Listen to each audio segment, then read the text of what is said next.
Hello and welcome to Friday Night Football on PlayOnSports.com. It's the PlayOnSports.com pregame show live from Sequoia High School in beautiful Redwood City, California. I'm Sean Hennessy with Fred Landis on your destination for high school sports, PlayOnSports.com. Tonight's matchup features the visiting Fremont Firebirds against the Sequoia Cherokee. Fred, we had a chance to go down the field just a few moments ago before we get ready to kickstart week one here in the Central Coast section. First thing that crossed my mind was this size, the sheer size of both these teams. Yes, it's going to be trench warfare tonight, Sean. There's a couple of big linemen on Fremont. They'll be trying to hold off and neutralize Julian Patero with Sequoia, who is also a college prospect, pro-type looking ball player. So I think we're going to see trench warfare and the spread offense versus traditional pro style run by Fremont. Touching something that you just said, Fred, taking a look at Fremont, for example, they're going to run this pro-style set. You're going to expect to see a lot of under-center movement from the quarterback, and, of course, that would be Ricky Teo, who will be taking the majority of snaps here tonight. Talk a little bit about the difference in Fremont's offensive scheme as compared to Sequoia's offensive scheme, where we're going to see the spread. They're going to throw everything in the kitchen sink at them. Yeah, the spread offense relies on a lot of quick strikes. You're going to see Fremont playing up on the line, a lot of bump and run coverage, versus the pro style with Fremont is much more drop back passing, relying on their offensive line mixing in the pass and the run. So you've got the quick strike, get to the ball quick, versus slower developing playing by Fremont in the pro style, and much more diversified in terms of their style. Fremont out of Sunnyvale, California, representing the El Camino League. Fremont last season, a little bit disappointing. They ended up going 2-7. They finished 2-4 in league, but they come into this matchup, as mentioned, with some size. On the flip side, you take a look at what Sequoia has to throw out here. Obviously, they have some massive offensive linemen, and you just touched up on one of them a few moments ago in Julian Patero. This kid stands at 6'6", 280. He'll be utilized in the offensive line, the defensive line. But one of the things to point out is the 6 offensive returners for Sequoia. That really has to give them an advantage heading into week one. Yes, it really does. Generally, the defenses are ahead of the offenses in the beginning of the season. So it'll be interesting tonight to see if that really plays out for the Sequoia Cherokee. All right, well, folks, we're just a few moments away here from the opening kickoff in Redwood City. That's going to do it for tonight's PlayOnSports.com pregame show. We'll be back with the kickoff in just a few minutes. Friday Night Football begins next on your destination for high school sports, PlayOnSports.com.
Welcome back to Friday Night Football on PlayOnSports.com, coming to you live from Redwood City, California. I'm Sean Hennessy with Fred Landis on your destination for high school sports, PlayOnSports.com. Tonight it's the visiting Fremont Firebirds taking on a very tough opponent that is going to be Sequoia Cherokees. What a matchup we have in store for everyone at home here tonight. Fred, a beautiful evening for football here in Redwood City. Temperature hovering just above 60 degrees. Week 1 action just moments from getting underway. Yes, sure is a nice night. A little cool for the spectators, but if you're a football player, you're loving the weather here tonight. You're loving the weather. The teams out on the field. Sequoia will be the home team here tonight. They're wearing their black uniforms with the white lettering and purple trim. As for the Fremont Firebirds, they're wearing the all-white uniforms with the Firebird logo up there on the helmet with the red trim. So they will be receiving the football going right to left on your screen. And back deep to return the ball will be Joe De Los Santos and Keenan Smith, two of the key players for that Firebird offense. When you talk about the Firebird offense, Fred, which we're going to see here in just a few minutes, it's a pro-style offense. Expect to see, almost a little bit of a West Coast passing scheme, but primarily these guys rush the football. Yeah, you certainly do. They're bound to come out in some I formations, setting up some schemes, relying maybe on some zone blocking schemes by their big offensive line, preventing the gaps being filled by Sequoia. And they'll try to mix the run and the pass to see which they can penetrate the defense on the Sequoia side the easiest. Ben Sale getting ready to let things go as he will be the kickoff personnel player. He's waiting to get the final ruling from the officials here as the fans start to pile in. At Sequoia High School, the Cherokees getting ready to kickstart their season. Last year going 4-6, a little bit of a disappointing season for the Cherokees, but they got 6 returners coming back on offense, Fred. That's one of the biggest upsides you have to look at for this team, and they've got a lot of height and a lot of size to use this season. Yes, they do, and just as importantly, 9 coming back on defense. So we really would expect maybe defenses being ahead earlier in the year, that to be true tonight for the Cherokee. And they'll boast their big lineman, Julio Berterlo, coming off the edge. They like to put him on the edge. And, of course, on offense, he plays the blind side on left tackle to protect his quarterback. So it'll be interesting to see how these two big lines match up against each other. Will the Firebirds try to double team Berterlo to stop him? Will they be able to just put one man on him? It's the El Camino League versus the Peninsula Ocean League, and we're underway from Sequoia as the up man crosses the 40. Has 2 defenders in front of him, but he's going to shake him. He's going to go the distance. That's Keenan Smith. Touchdown. Opening play of the ball game. He takes it for roughly 90 yards into the end zone. Well, that time Smith used his speed, found the wedge in the middle of the field, followed his blockers nicely, who set up that return, put a nice seal on each side of the Sequoia defense, but it looks like we've got flags on the play, Sean. So that will be coming back, as Fred, you pinpointed it. The flags are marked down at the 32-yard line. That would be the Sequoia 32-yard line. As we see 2 flag markers down around the 32, the officials coming together. We'll wait to see what the call is. More than likely a holding call on a kickoff, something like this, or perhaps a clip. Those are usually the 2 most common, block in the back. We'll wait to see what it's going to be here, but it looks as if it will be coming back, but heck of a way to start the ball game. Fremont's going to have some great field position. It sure is. It was exciting, and I think being the first game for each ball club, there's a little bit of over-aggression. They got to get a little of the nerves out, hit a few people. Maybe they're a little aggressive to start off. So Fremont will kick things off here. They're going to have the ball on the Cherokee 43-yard line. And that was a holding penalty committed against Fremont. But either way, they're going to have some great field position to work with. I'm sure Keenan Smith will try to get that touchdown back as this game progresses.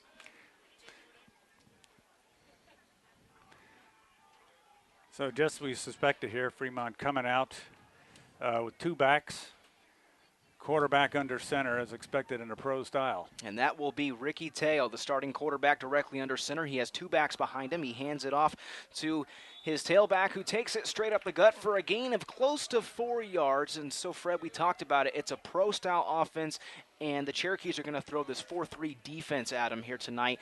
And they've got some guys that are just downright ferocious. The first one, Julian Protero, he definitely pops out at you. He's number 69 down there on the field, and he's got a couple other big players that are really going to help him out on the defensive line. Another one, number 99, Liam Cotter, who stands at 6'2", 180. Yeah, they like to run it on the right side where they got their two big linemen for the Firebirds. It's going to be 2nd down and 6 following the rush play. Teo hands off once again, nothing, absolutely nothing. And coming up right there with the first initial hit on the ball carrier was one of the linebackers, the key linebackers that you have down here for Sequoia. And it appears that was Ketia Lassow, I beg your pardon, who was able to come in. Yeah, that time Lasui filled the gap nicely. They're trying to run over that right side. That's the second time they've run. Fremont has their two big linemen on that right side trying to neutralize Bertero, who's also playing, looks like in the left tackle position for the Cherokee. No gain in that last play. It'll bring up 3rd down and 6, and that was Christian Ontiveros who actually gets credit for that last tackle, penetrating just past the center. 3rd down and 6. Fremont going right to left, wearing the white uniforms. A low pitch to the ball carrier as he bowls ahead past the 35-yard line, and that was Keenan Smith who took that low pitch. Typically, Fred, when you see a ball like that being pitched from the quarterback to the tailback, it's more of a spiral motion. Right there, it was almost going end over end like a kicker would knock a ball through the uprights. That end over end reception of a toss isn't always easy for a back who's trying to pick up speed as he catches it, but it'll show you the hands that Keenan Smith has. And you saw his speed to the outside to just get a few yards for the 1st down. So it'll be 1st and 10 following the rush to the near side. Fremont lines up with a tight end along the right side. This is Smith with a lead blocker in front of him.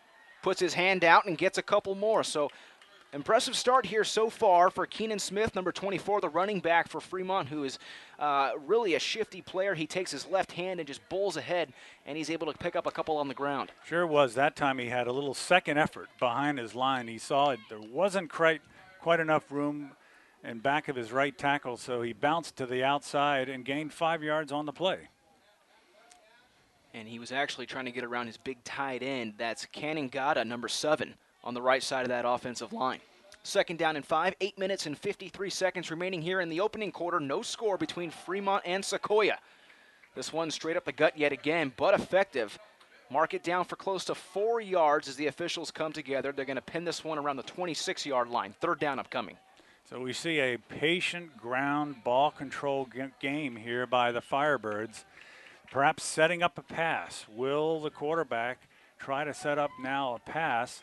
3rd and relatively short provides that opportunity.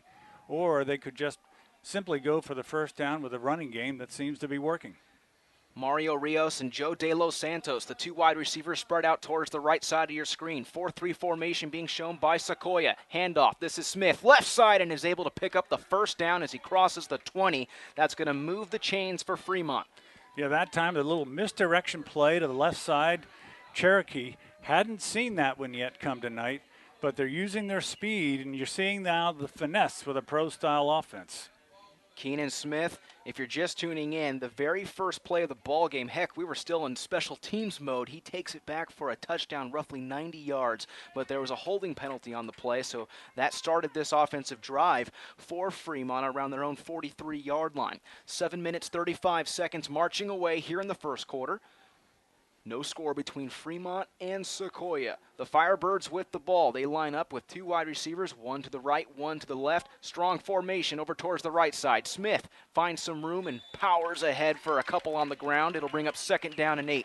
Well, that time he got a block from his fullback, number 48, who pounded away the linebacker, created a nice seal on the inside for him to get the couple of yards needed to keep this drive going. And it looks like they're lining Bertero over the ball at nose tackle, maybe trying to keep that Firebird offense guessing. And this is a real test now of his lateral pursuit, Sean. The offensive line going left to right is Rangel, Canongata, Reed, Winters, and Alfang. They are the big boys up front for the Firebirds. Pass play upcoming here. First one of the ball game for the Firebirds, and that one is complete. It was a quick slant. With the completion is number 10, Mario Rose. He took a lick right there, holds on to the ball, but it appears he's going to have just enough for a first down. Yeah, timeout on the play there. And we were waiting to see where that pass might come in. Once they've established the run, they had just a simple in route by the wide receiver, and it looks like they may have a measurement. And it looks like what's going to happen here, the official, as you see down on your screen, is indicating roll the clock. There's currently 6 minutes and 27 seconds remaining here in the first quarter. Opening drive of the ball game. Fremont with the ball. The receiver, who was Mario Rios, crossed over the 10-yard line. So now it's going to be first and goal. He did stretch out a little bit in front of the first down marker, so now it's first and goal for Fremont. Ball on the left hash mark. This is Ricky Teo directly under center. Tries to get the defensive line to jump. They don't. Keenan Smith directly up the gut for a gain of 1. Yeah, that time he pretty much ran it into the pile. They were showing right side run, Sean, and that time the Cherokee line managed to come up, fill the gap, stuff the play, and overloaded that side of the field. 8 plays into this offensive drive for Fremont, and they're really putting a lot of pressure on that defensive line. If you want to call them, the Big 7 or the Big 8, I'm talking about the defensive linemen, the linebackers, first game of the year. So up to this point, you've had a couple, maybe one scrimmage. You've had a lot of double days, but you're going 4 quarters here tonight, so that strength and conditioning really comes into play, especially if you're those guys. And a test of their endurance here early on. Second down and goal. Flags thrown right here, and this one should be against the offense as Teo goes directly under center. But this might be a false start against the Firebirds. Yeah, it looks like maybe there's a little bit of movement, Sean, perhaps on the right side that time, and that'll cost the Firebirds 5. So second penalty of the ball game here. First one, a holding call on the very, very first play of the ball game. As Keenan Smith took the ball for about 90 yards into the end zone, it was a holding call, and now we get a false start. So this will push the Firebirds offense back 5 yards. They now are going to have it on the Cherokee 14. Left hash mark is where they will work. 5 minutes and 13 seconds remaining in the first quarter as the officials, it looks like they're determining the proper spot for the ball. They're checking things over with head coach Rob Poulos, I beg your pardon. Yeah, it looks like here it'll be interesting to see with a second and goal from the 14. Will they try to still mount that ground game or put it in the air to get a little bit closer due to the longer yardage? Johnny Armstrong, the fullback, stands into pass block. This will be a passing attempt towards the end zone, caught for a touchdown. What a play. That was Canongata, the tight end, who crossed over the middle, and he catches it for 6. It was a nice rollout by the quarterback, Teo. Found his receiver coming over the middle. It's something that the Cherokee hadn't seen. Again, the run pass is setting up the pass very nicely here for the Firebirds early in this ball game. And don't look now, but they've been chewing off a lot of time off that clock, Sean, with just 4:53 left in their first possession. A 14-yard touchdown reception from Ricky Teo to Sam Canongata, the tight end who lined up across the right side of that offensive line. He started to make his way towards the middle and then flared out the route towards just in front of the goal line and was able to catch it for a big score. PAT is up and good, 7-0 Fremont with 4 minutes and 53 seconds remaining here in the first quarter. You're listening in to PlayOnSports.com, your destination for high school sports.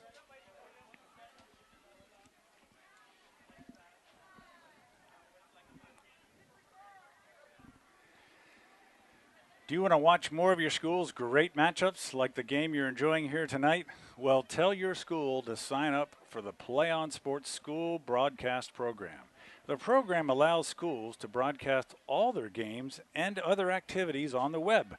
For more information, go to playonsports.com/SBP. 10 plays for Fremont. Executed perfectly, Fred. That was one heck of an opening drive. They mixed in a little bit of run, a little bit of pass, surprisingly. When you take a look at this team's offensive figures, for example, in 2011, they actually averaged around 147 rushing yards per game, and a lot of the stats you find in a lot of the Bay Area media outlets shows this team being a rushing team. But how about right there? They throw us a curveball as Ricky Teo hits Cannon Gata for a 14-yard touchdown pass. Yeah, they're going to want to do a lot of that, kill a little time off the clock, keep the Cherokee defense guessing. Keenan Smith, the running back and also the kicker for the Firebirds, drills that one down to the 29-yard line, and that's where we'll get a chance to see Sequoia start their first offensive series of the 2012 football season. That was Daniel Serrano, the up man, who just took a kneel for Sequoia. Sequoia in the black uniforms with the purple trim on the right hash mark. Different style of offense. They will come out in the spread look with 4 wide receivers, shotgun formation. It'll be a handoff right from the get-go.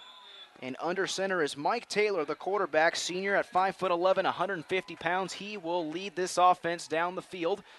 No gain on the play, brings up 2nd down and 10. And there was just nothing there as Cannon Gata got past the guard and made the big play on the 1st down. Ball on the 29-yard line, and it appears that we have an injured man down. That's Johnny Armstrong, who lines up as a linebacker for the Firebirds. He's also the stud fullback, who appears to be favoring his right leg. As the medical staff for Fremont takes a look at him. Team's take a knee right now. If you're just tuning in, folks, Fred Landis joined alongside me. I'm Sean Hennessy, broadcasting to you live from Sequoia High School here in Redwood City, California. 4 minutes, 39 seconds left here in the first quarter. Fremont 7, Sequoia 0. This is Sequoia's first drive, their first offensive series of the ball game. And Fred, it was interesting to note, we've only seen one play from Sequoia. It's a spread offense, but did you key in on how fast they got back to the line of scrimmage? They want to keep this clock going quick. Yeah, they rely on a quick hurry-up pace, keep the defense guessing, keep them a little off guard so they can't make adjustments for the next play. That's the key to running the spread, making that defense guess and running and executing quickly. Everything okay for Armstrong as he will sit out a mandatory 1 play. In the meantime, 2nd down and 10. Taylor will give it to his buddy, who drives ahead towards the right side and picks up some very, very nice yardage right there. And here's one of those players we expect to call quite a bit. That was running back Mike Jenkins going right side. Yeah, Jenkins followed his blockers. His big blocker, 69, Berturlo that time, as they ran a little trap over the right side. Jenkins 205. He'll switch sides now. He'll be lined up on the right pocket of Taylor. Taylor hits Jenkins again. No, he keeps it himself, jukes everybody, lowers his shoulder, and is able to get out to the 40. It almost appeared to be a busted play right there, as he originally tried to rush up the middle and then rolled back out towards the far side for nothing. Yeah, appeared to be that way, as his lineman actually made the same move they made last play, but something happened in the transition for the ball. 2nd down and 10, but you're taking a look at right now, folks, at this offense that Sequoia runs. It's almost a college-style quick play where it's really a spread-style offense. Oregon runs a similar offense. Mike Leach up at Washington State also runs a very similar offense. A lot of wide receivers. If they need a motion or audible, they'll check over towards the coaching staff just before the ball is snapped. Yeah, that time they tried to get it to the what appears the fullback there, number 40. Didn't catch the play, but they really got to rely on a lot of those quick passes, quick shuttles, bubble screens. 3rd down and 10 following the incomplete pass. This is a screen play executed perfectly. Wide out catches it and takes it down to the opposing 40. A beautifully executed play. Ben Sale with the reception, and he takes it for 20 yards. Yeah, that time Sale timed it perfectly. They let the pass rush come in. Quarterback just threw a nice one over the middle to him. Whistles blow, flags thrown. 20 yards gained on the ground right there for Sale, who took the catch. And it looked like that time might have been a false start here by the offense. Sometimes they like to make a quick start each and every time. Sometimes it's a little bit too quick, Sean, especially on the first night of the season. Sequoia Jr., listed at 5'9", 155 pounds. He lines up as a wide receiver towards the right side. 5 wide receivers for Mike Taylor to work with. He looks left, slings it, pass is caught barely. Wide out at the 30, makes a good move and is taken down at the 22-yard line. So right there we see that 5 wide receiver look in full effect for Sequoia. Yeah, that time looked like Rylan Ducker took that pass, Sean. Did a little crisscross move on the outside, wide open on the middle. 1st and 10 following the big completion. Jenkins will take the carry, but he stood up right away from the get-go. That was the safety, Joe De Los Santos, who made the initial hit. No gain, 2nd down and 10, 2 minutes, 40 seconds left here in the first quarter.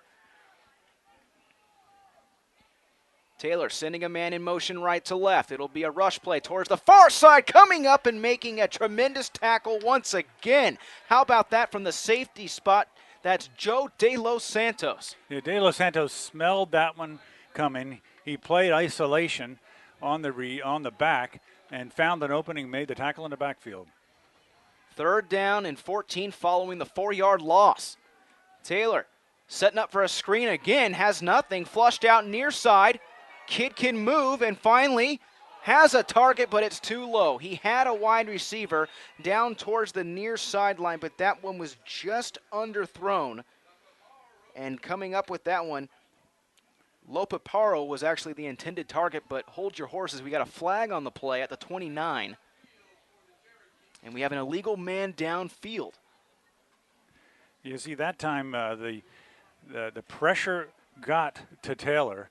The Fremont Firebird being able to find out some holes and gaps in that pass rush by the passing game of Sequoia, and they really forced Taylor to make that throw just to avoid getting the sack and the loss of yardage. So Sequoia, following the penalty, will line back up for another 3rd down try. Fremont accepts the penalty, so now it's going to be 3rd down and 20 for the Cherokees. They have the ball on the Fremont 30. Taylor takes it himself. Jenkins was the motion man, and that will go for a very short gain. 4th down now upcoming. The officials will mark this at the 28-yard line.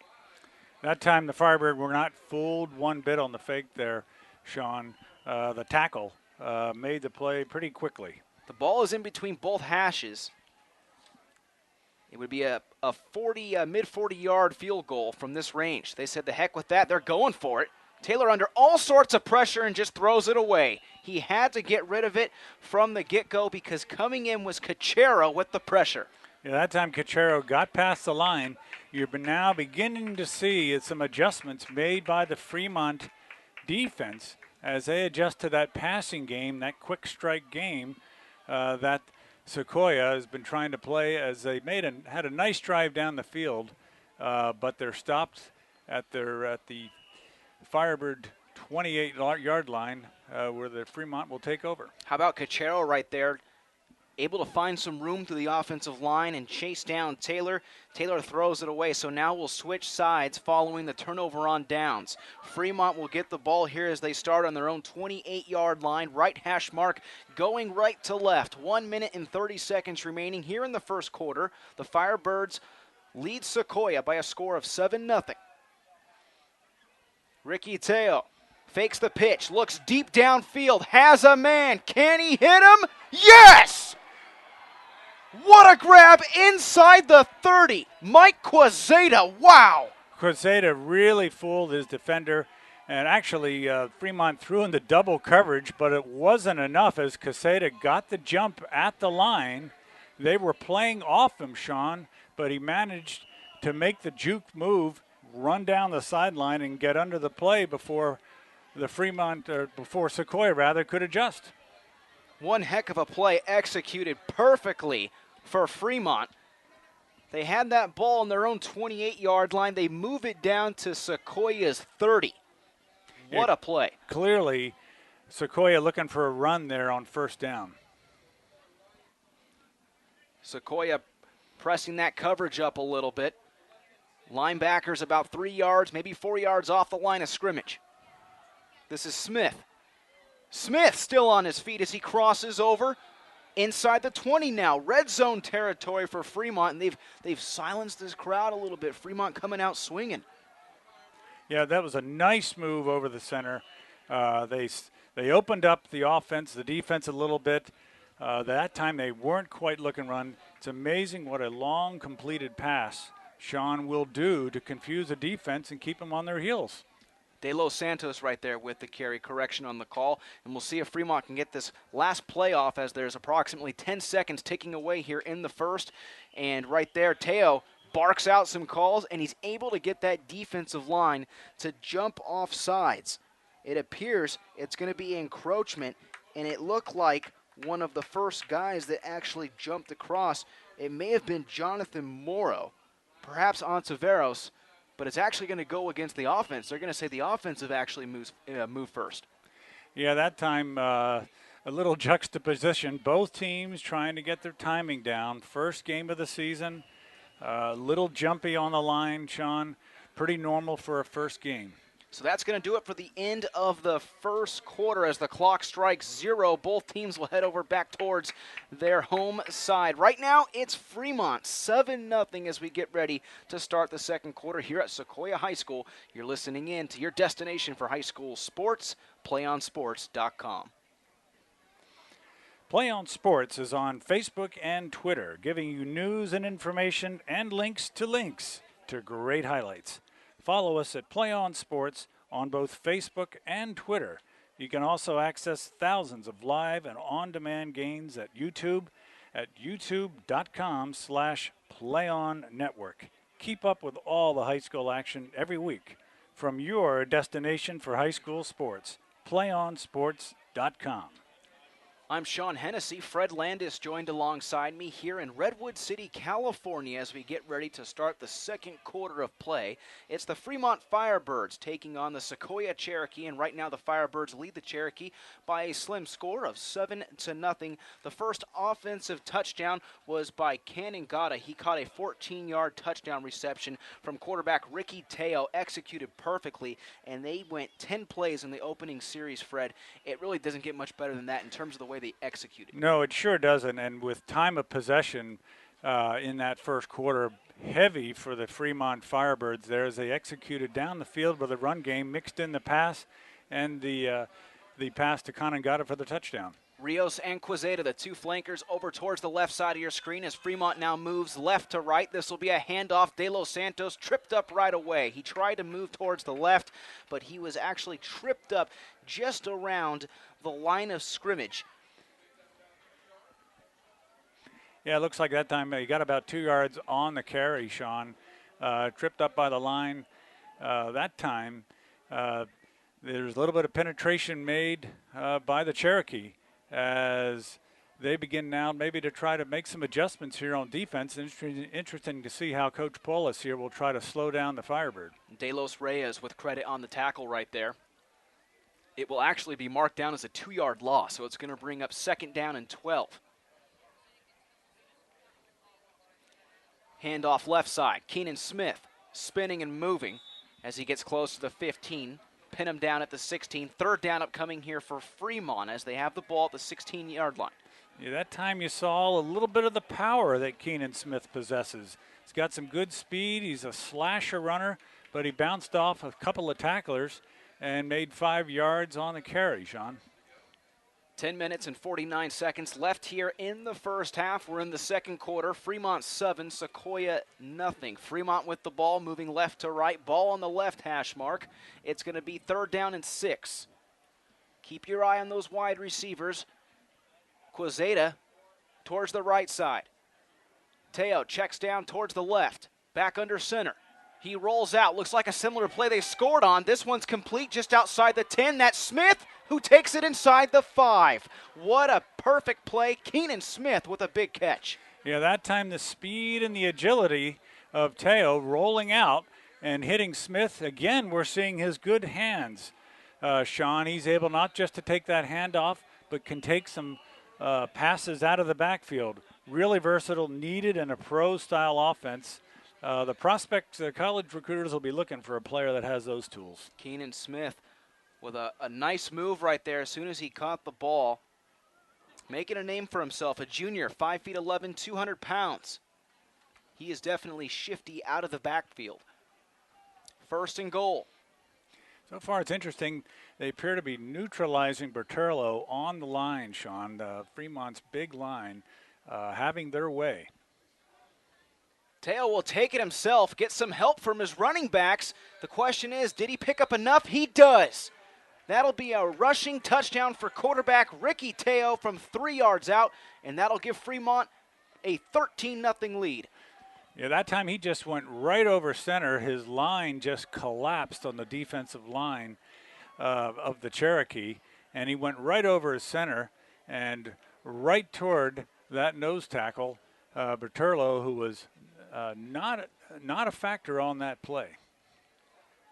And it actually looks like the officials are going to mark that down as a touchdown. For a moment it appeared that they were actually going to reset, but no, the kicker down on the field, who is Keenan Smith, to try the PAT. Holder is Rios, and that one is blocked. A lot of penetration right there from the special teams unit. Yeah, actually a correction on the last touchdown play. Berterlo was on the sideline. He was not lined up in nose tackle. We don't know why he was not in that ball game, but that is why they took that play right over center, and he followed his center. There wasn't a 270-pound man standing in the way that time, so they thought it was an easy play, and they took advantage of it. And they definitely took advantage of it. 13-0 Fremont, 9:35 left here in the second quarter. You're listening in to PlayOnSports.com. PlayOnSports.com is not only your destination for Friday night football action, but it's also the place for the most comprehensive coverage of high school football, playoff, and championship events in all sports from across the country. PlayOnSports.com. High school sports lives here. So how about that last drive by Fremont starting on their own 28-yard line? And they were able to go 72 yards down the field. Took them just about 5 plays. And they cap it off with a 3-yard rushing score by quarterback Ricky Teo. Keenan Smith kicks the ball off, and Sequoia will let their up man take it as he crosses the 35 and runs out of bounds along the near sideline.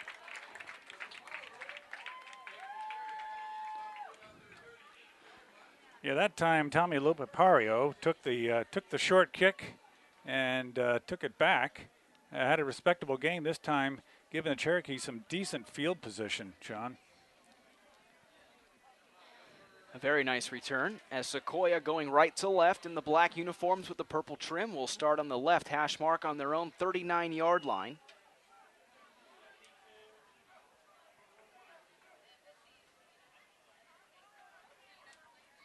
Taylor hands off to Jenkins, and Jenkins sniffed out right away. The defensive line doing a great job right there. That was actually the Mike backer, Christian Vasquez, coming up and getting credit for the tackle.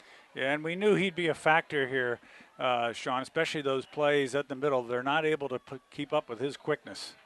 Taylor with 4 wide receivers. He hands it off. Jenkins, plenty of room, and here he goes. Crosses the 40, crosses the 30. One man to beat, and that's Smith, and he tackles him by a shoelace.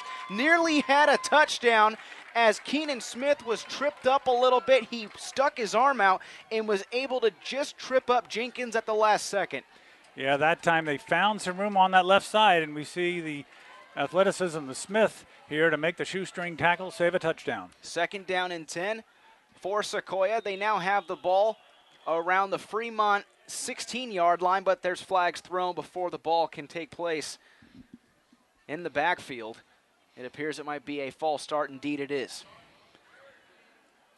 Well, that time, Sean, in spite of the penalty there, that long running play by the Cherokee gave them a real advantage, helping them to give them some momentum to get back in this game and thwart that offense by the Firebird. 5-yard loss on the penalty will bring up 1st and 15 for Sequoia. They now have it on the Fremont 21.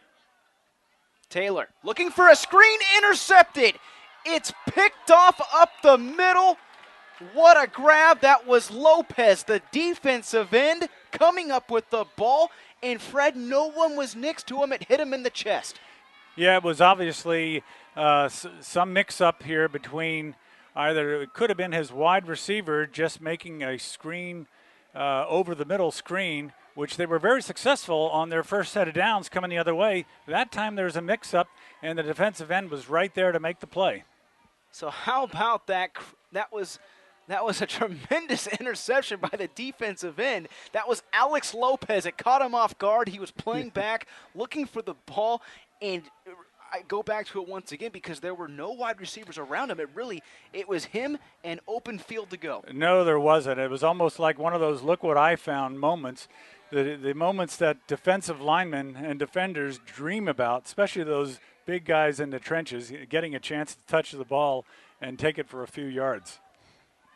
So Lopez with the interception will give the Firebirds offense on their own 37-yard line. 1st and 10, 8 minutes and 32 seconds remaining here in the second half. It's all Firebirds, 13-0. Keenan Smith carries left side, has some room, puts down an arm, puts down another one, and picks up 14 on the ground as he crosses over into Sequoia territory. This time they ran over the left side, running away from Berturlo, as I suspected they would have done.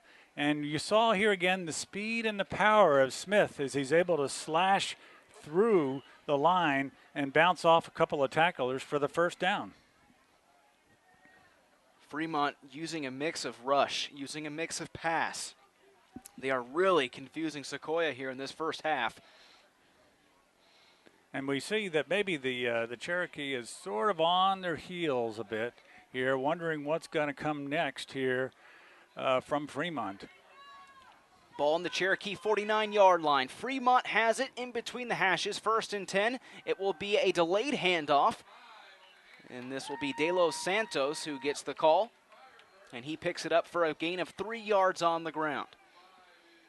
Yeah, that time they went back to the running game. They seem to like what they see over that left side, Sean, as they keep going back to that. Their big offensive line on that left side.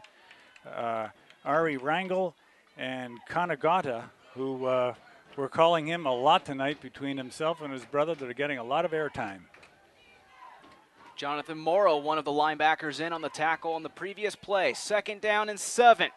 Teo will pass this time, has a target down the deep side, eludes a sacker, crosses the 50, still has it, the 40, and gets out of bounds. What a play by the Fremont quarterback. Yeah, that time he eluded the 270-pound Berturlo, who got past the defender, made the rush, but he didn't try to tackle down low, Sean. That's something he'll have to learn.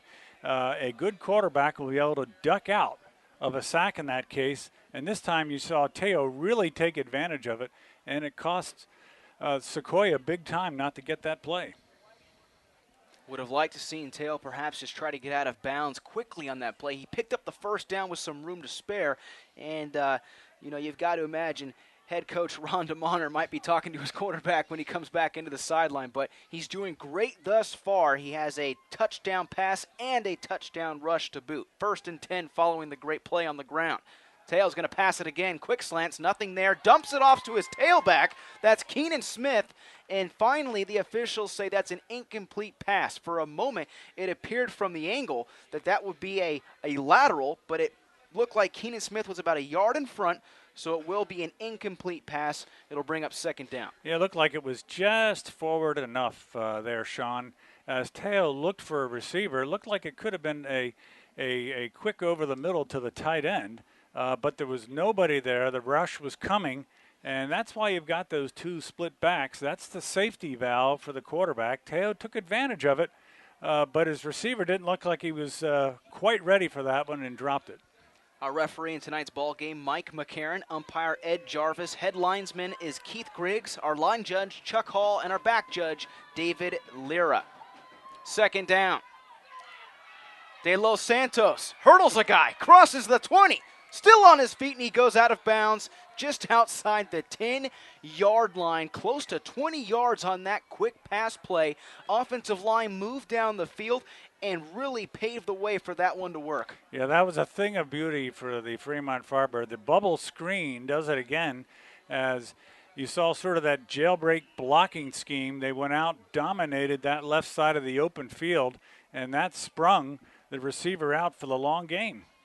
6 minutes and 52 seconds remaining here in the second quarter. Fremont leads Sequoia 13-0. Both teams with all 3 timeouts remaining. As Fremont threatens to strike yet again. They've had the ball twice prior to this offensive series and have scored on both. Teo barks out some calls to his wide receiver on the right. That's De Los Santos. Hands it off. Smith cuts it back inside. Touchdown! That's a touchdown for the Firebirds. Keenan Smith sees nothing on the right and finds gold straight ahead. Great vision that time by Smith. He took the pitch, went outside, saw the over pursuit as Sequoia appeared to be adjusting. Don't want him around the corner. The contained man on the outside did the right thing and turned him back in, but there was nobody there to stop him running against the grain, and he ran it in for the touchdown quite easily after he got past the first layer of blockers. Timeout on the field for Fremont, so they burn their first timeout. They'll have 2 remaining. Keenan Smith right there gets his first score of the ball game. Count that one from about 13 yards out. So it'll go down as a rough 13-yard rushing touchdown for Keenan Smith. And Smith will either A, line up for the PAT try, or B, stand in the backfield, as it appears that Fremont might think this over and get ready to go for a 2-point try. Yeah, but with the success they've had on the ground and on the air at this stage of the game, it seems like it'd be a reasonable gamble by the coach, Sean. And I think they feel they've got the Cherokee there on their heels, especially down here at the goal line. Now, last time, Bertolo was not in on short yardage at the goal line. Interestingly enough, this time he is. No doubt they don't want to leave that middle of the field open again to tempt that great running game for Fremont to try to make the same play. Yeah, when Julian was not in on that last series, Fred, you hit the nail on the head. Fremont really took advantage of it. They saw that the big guy was on the sidelines, and they just said, you know what? Let's just let Ricky run it right up the gut, and that's exactly what they did. But right there, it was Keenan Smith who was locked up along the right side and was able to follow his blockers. You got to give kudos to the offensive line, keeping their feet moving until that play was done. 2-point try upcoming here for Fremont. Whistles blow. And now we're going to get a timeout for Sequoia. So Sequoia decides to think things over. They burn their first timeout. Now both teams with 2 left here in the first half. Yeah, Sequoia recognizing the criticality and the momentum shift that a 2-point conversion can do. They've had a little bit of trouble putting the ball in the end zone. Other than that long run by number 40, Matt Jenkins, they really haven't mounted much of an offensive game here this evening. So they're going to think things over and make sure to put a stop to any 2-point conversion, because they have a feeling perhaps it could be kind of a close game if they're going to get back in and win this game. Fremont goes 6 plays, roughly 63 yards here in the second quarter on their 3rd offensive series of the ball game, and they're able to punch it into the end zone from 13 yards out. Running back Keenan Smith bowls ahead, and he's able to give this Fremont team a nice 19-0 cushion. And they will line back up to try the 2-point conversion. De Los Santos, the slot wide receiver towards the left. Smith on the ground. Nothing. Absolutely nothing as he pops up a little bit frustrated. Jenkins, one of the players to come in there and deliver the blow to stop the play, but you've also got to give credit to Larpa Pier, who was also in on the tackle. Yeah, Larpa Pier was there. Bertolo was behind him. They prevented that surge of the right side of that Fremont offensive line, where they've got some big horses themselves in Lexi Winters and Ozzie Offang. That time, their quickness fought the gap, pushed the offensive line back, and prevented a 2-point play. And that's a little momentum giver here now to Sequoia, Sean. It is definitely a momentum giver. 6 minutes and 12 seconds left here in the first half. Fred Landis joined alongside me. I'm Sean Hennessy, bringing you the live coverage here from Redwood City, California. We're calling this one from Sequoia High School. It's Fremont and Sequoia here in the Central Coast section. Temperature now in the upper 50s. It was around 61 degrees at kickoff. A beautiful evening for football. The sun already down, the lights are on. You see some cloud cover ahead, but really a beautiful atmosphere here for week one of the Central Coast section. And right now, it's all Fremont 19-0. Yeah, in spite of the temperature, I think Coach Poulos has to be getting a little bit hot at being this far behind. How about this? An onside kick try by Fremont. The officials coming together totally caught Sequoia off guard. But the question is, did the ball travel 10 yards? And it did not. It went about 9 1/4 as Sequoia will come out with great field position. So there you're seeing the confidence that Fremont has. With 6 minutes left in the half, they want to try to put a stake into the heart of Sequoia here and took a chance on that onside kick. And I think, fortunately, Sequoia dodged a bullet on that one. Cherokee with the ball, going right to left. They have it at midfield, close to the 50. This will be a handoff. Jenkins scoots towards the right side and picks up a couple on the ground. 6 minutes and 5 seconds left here in the first half. 19-0 Fremont. On the last series for Sequoia, it was an interception that was thrown by Taylor, and it was Lopez coming up with the pick. 2nd down and 7. Man in motion from left to right. Taylor hands it off across the far side. Absolutely nothing. Fred, how about that defense? All of a sudden, when you see the handoff, and it's such a hard play to read, too, from a defender's perspective, but when you see the handoff go from right to left towards the far side, you just see nothing but white jerseys swarming into the tackle. Yeah, that time we called it. We mentioned how the timing has to be perfect with the spread, and that time that play was slow to develop, resulting in a loss. Flag on the play. It was 3rd down and 9. It appears this will be against Sequoia. Indeed it is. False start. It'll push them back 5 yards. So I think Sequoia is going to be looking to have established a little bit of rhythm. 5 minutes is plenty of time for a score before halftime, especially with a hurry-up offense and the spread offense they can run. If they can establish a little bit of rhythm here, they can get themselves a score and get back into this ball game. 3rd and 14. Defense holds off, sends 4. Taylor fires middle. Pass complete. And the ball carrier, or I should say receiver, still alive as he takes it down to the 25-yard line. Yeah, that time he almost was amazed, I think, Sean, that he wasn't hit. It would appear to be Andres Ortiz who caught that ball, made a nice grab, wonderful pass by the quarterback to set up a score here. 1st and 10, Ortiz thought he was down. That one tips off the hands of one of the wide receivers, nearly intercepted, but it goes just off the hand of one of the wideouts along the near side, or I should say the inside of the offensive formation. Yeah, it looked like Daniel Serrano that time, just off his fingertips. Serrano, the intended target, who lines up now along the right side. Timeout on the field. Fremont will actually call this timeout, so they now have used 2 timeouts. They'll have 1 remaining here in the first half as the defensive coordinator, Tim Wadholm, will bring his unit together to talk about this upcoming play. It'll be 1st and 10 for Sequoia. They're going to have the ball around Fremont's 26-yard line, and if you're Sequoia right here, Fred, the last thing you want to do is head into halftime trailing 19-0. You want to get some points on the board, number one, just to give your team some momentum, but to let your team know, hey, we're not going to go down like this. We're going to keep fighting all the way to the end. No, and I think we saw a little bit of that timing and rhythm open up. Even though they dropped the last pass, we could see how quickly the receiver got open, very similar to the prior play, and we can see how those quick passing game of a spread offense can really confuse the defense and make it easier for them to come in for a score. 2nd down as Taylor checks over towards the coaching staff of Sequoia. 3 wideouts to his left. Jenkins takes the carry, goes right side, gets a lot of yardage as he's upended around the 13-yard line.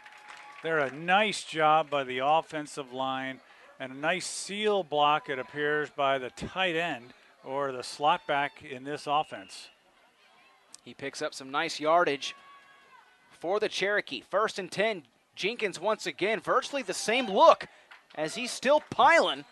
He takes it inside the 5. And they went right back with the same play. The coach, Paul, is seeing that once Jenkins gets into that backfield at 205 pounds and his momentum, he's a little tough to stop when he gets past the line of scrimmage. Jenkins to Taylor's right hip pocket. Taylor takes it himself, and he's in. Touchdown, but hold on, flag on the play. It was thrown just as Taylor crossed the goal line. So interesting to see what the call is, but here it looks like on that play, Sequoia seemingly seeing some weakness here over their right side, and just this time Jenkins taking it. But we'll see what the penalty is all about. Kyrie Johnson had a chance to bring him down right there, but he misses the tackle. And Kyrie Johnson will live to fight another day as this one will go against Sequoia. And it appears to be a holding call, so that's in the 10-yard variety. That'll push him back 10 yards. The good news is they still have a chance for a first down, down this deep, and a chance to get a score. A lot of downs to go the way they're moving the ball. Taylor takes it himself, straight ahead, has all sorts of daylight. Too easy, touchdown, and that's exactly what Sequoia needed as Mike Taylor takes it into the end zone. Yeah, that time Taylor faked the inside handoff. The line bit on it, and he just went straight ahead. In a spread offense like this, where there's an option on an inside handoff or a pitch, you have to play isolation defense and don't bite on that player with the ball, because he'll look to see who's bitten on the ball, and he'll be looking at that lineman to see if he was aiming for the running back. In that case, he was. Taylor just kept the ball, went over that right side again where they're finding some room, and got the touchdown. Now there is a flag marker around the 10-yard line as the clock is stopped at 4 minutes and 30 seconds left here in the second quarter. Penalties here, I guess, not uncommon, Sean. Again, first game of the season for each team. Looks like it's against Sequoia. It was a holding call against Fremont as the referee, Mike McCarron, indicates to the broadcast booth.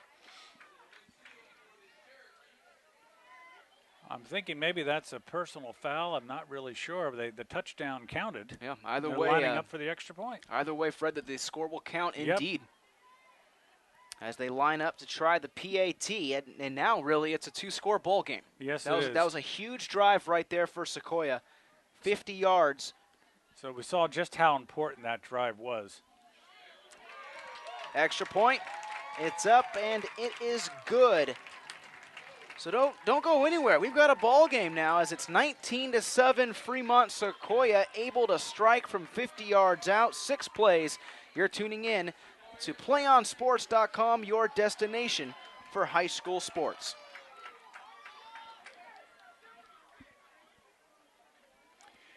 Do you want to watch more of your school's great matchups like the game you're enjoying here tonight? Well, tell your school to sign up for PlayOn Sports School Broadcast Program. The program allows schools to broadcast all their games and other activities on the web. For more information, go to playonsports.com/SBP. Fred Landis joined alongside me. I'm Sean Hennessy, broadcasting to you live from Redwood City, California. We're at Sequoia High School. The lights are on. It is CCS football in full swing here along the peninsula. 19-7, Fremont leads Sequoia. 4 minutes and 30 seconds left here in the second quarter. But let's go back to that 6-play, 50-yard scoring drive for the Cherokee. Talk about a much-needed touchdown right there. Quarterback Mike Taylor, working with 5 wide receivers, takes it himself up the gut and puts his team within 2 scores. Yeah, that was a shot in the arm that they needed to keep them in this game in the first half as they do this little push kick on the kickoff. Ben Sale, the kicker, who also drilled the PAT, kicks things off for us here. And now Fremont will send their offense out onto the field to see if they can tack on one more score before the first half comes to a close. Yeah, that time of all players, Sione Kanangata, the left tackle, or left guard rather, picked up that kickoff and showed he can run the ball a little bit, Sean. With Sequoia hoping maybe to get a turnover on that or kickoff and having one of the up men take the kick. 4 minutes, 23 seconds left on the scoreboard here in the second quarter. Fremont with the ball now. They have it close to their left hash mark, moving left to right on your screen, wearing the all-white uniforms. Ricky Teo under center, checks it down, hands it off late, and coming up and making a great tackle right there was Hunter Mitchell, number 50 for Sequoia, stepping up at that linebacker position and making a great play. Yeah, Mitchell played the gap very nicely. They got a little momentum off that touchdown, and the offense fired up this defense, Sean, to play some tough in the trenches football. We'll see what happens, and if Firebird can get themselves running here with under 4 minutes left in the half, be interesting to see who can get the momentum going into the half. No gain in that last play. Second down and 10. Split backs. Teo sees a man. That's De Los Santos. It's floating out of bounds. That was hanging in the air forever as Joe De Los Santos was the intended wide receiver.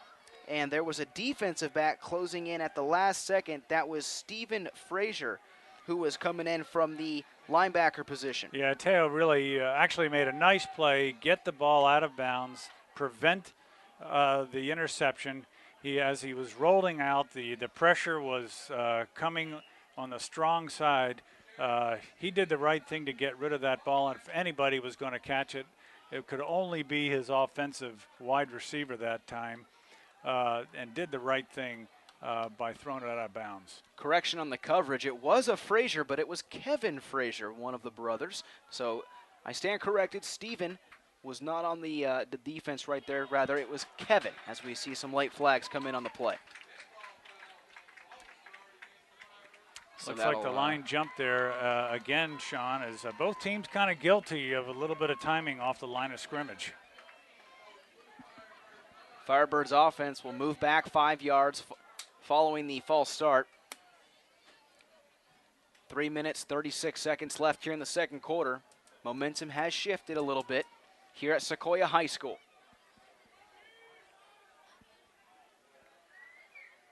Keenan Smith and Johnny Armstrong in the backfield.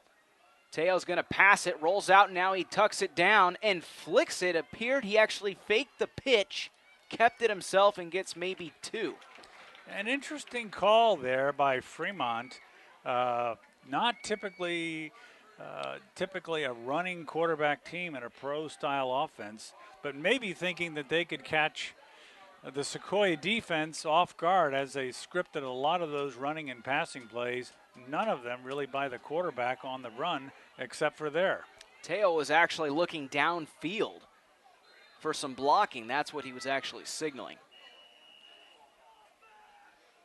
4th down, but Sequoia will use a timeout right here. So they burn 2. Each team now with 1 timeout remaining here in the first quarter.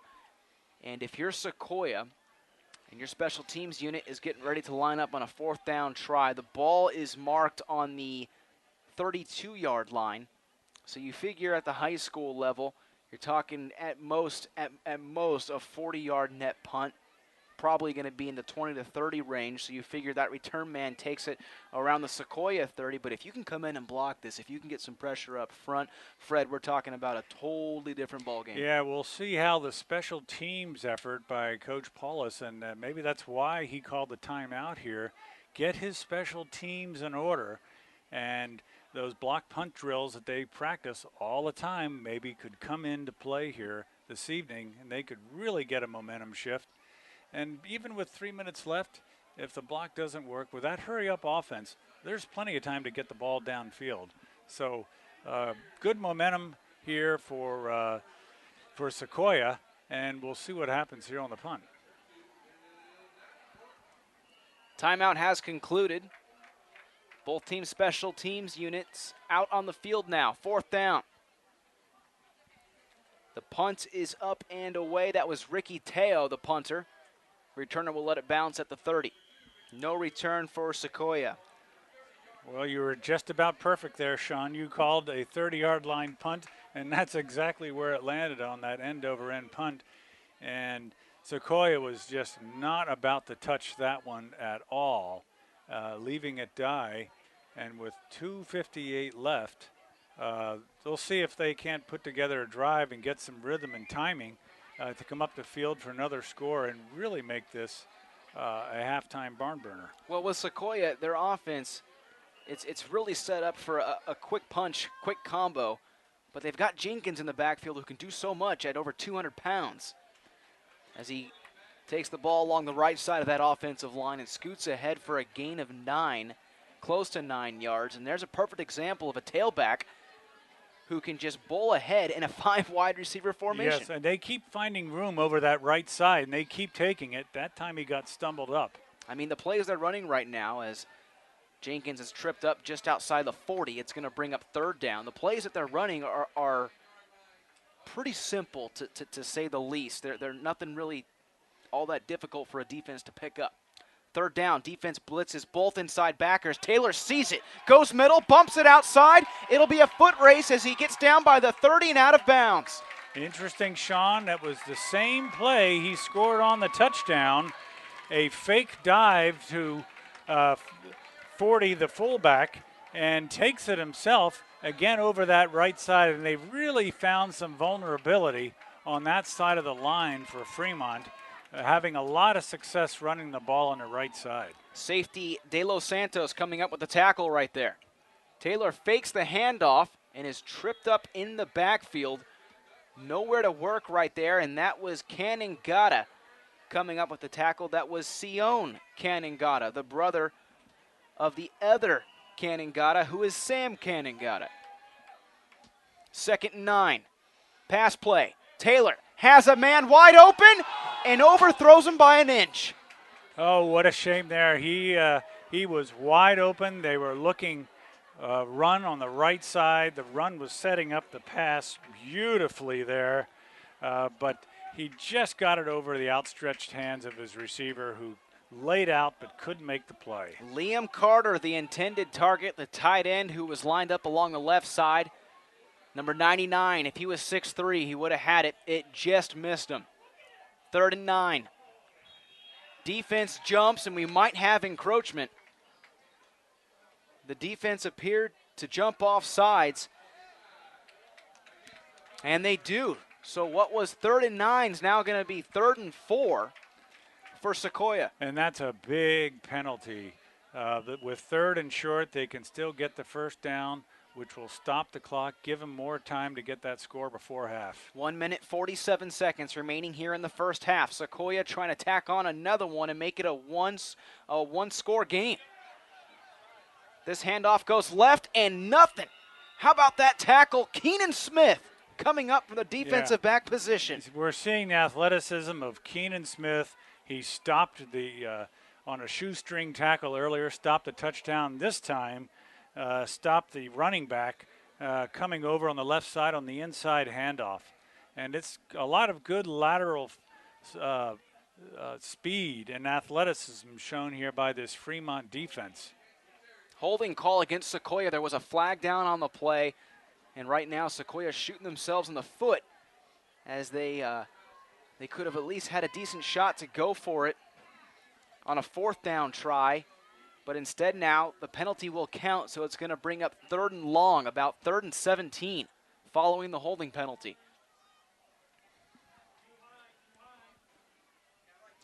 Interesting to see what he calls here with long time for the 1st down.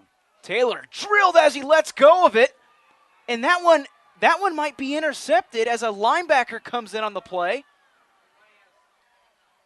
And I mean, Taylor was absolutely drilled from the backside as a linebacker came closing in. That was Christian Vasquez, who will get credit for the interception. So Vasquez got the pick there, as you mentioned. The pressure was immense. Yeah, he had to unload that one, Sean, to avoid the sack. They had just gotten that 15-yard penalty. He did not want to go back any further and maybe was a little bit hasty in releasing that ball, and it cost them possession of the ball. How about number 72, Christian Vasquez, I beg your pardon, playing that Mike linebacker position, almost fighting for that ball, taking it away from the receiver right there. Yeah, sometimes that's what it gets down to. Who wants it more when two players go for the ball on a pass like that?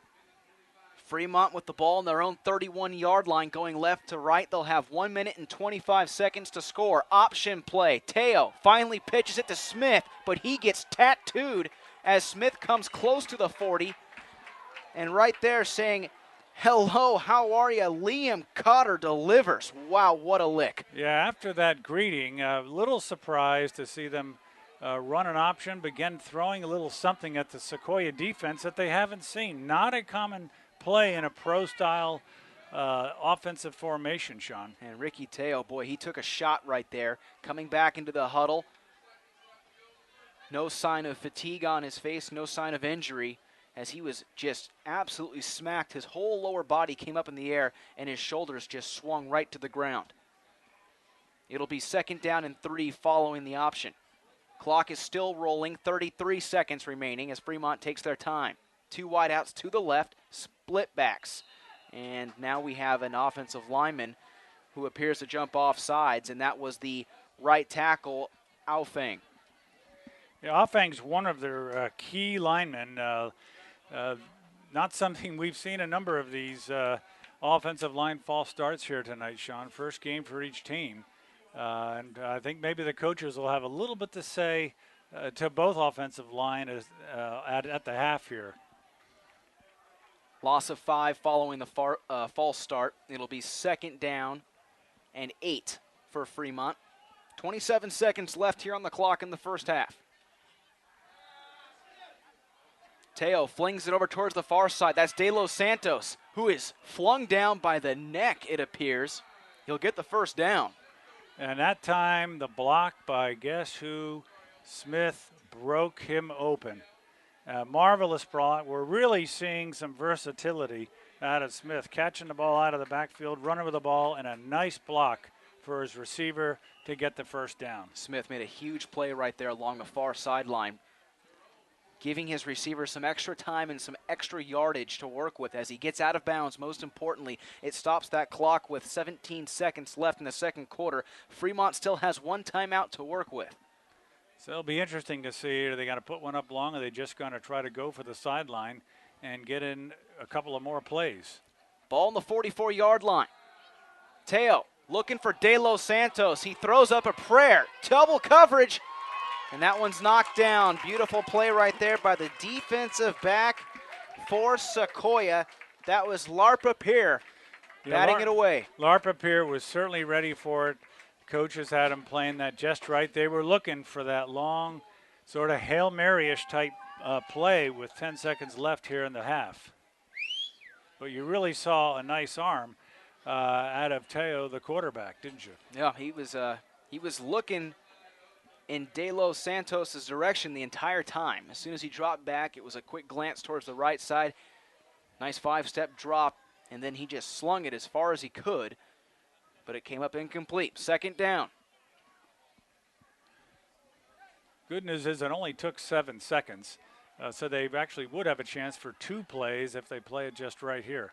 Teo passing out of the pro set. Here comes the screen. This is Smith. Jukes one guy, still on his feet, crosses the 40. Are you kidding me?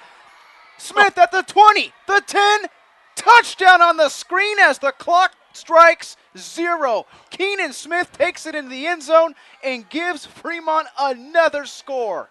Oh, that was just a marvelous display of athleticism by Keenan Smith. We saw him earlier throw a key block. This time, the screen over the middle. You saw the bull rush by the Sequoia defense right in Teo's face. He flipped it right over that oncoming line where Smith was right there. Took the reception, made the catch, spun off a couple of tacklers, again showing his power And then his speed just took over as he took it down the left side for the touchdown. 50-plus yards right there on the reception.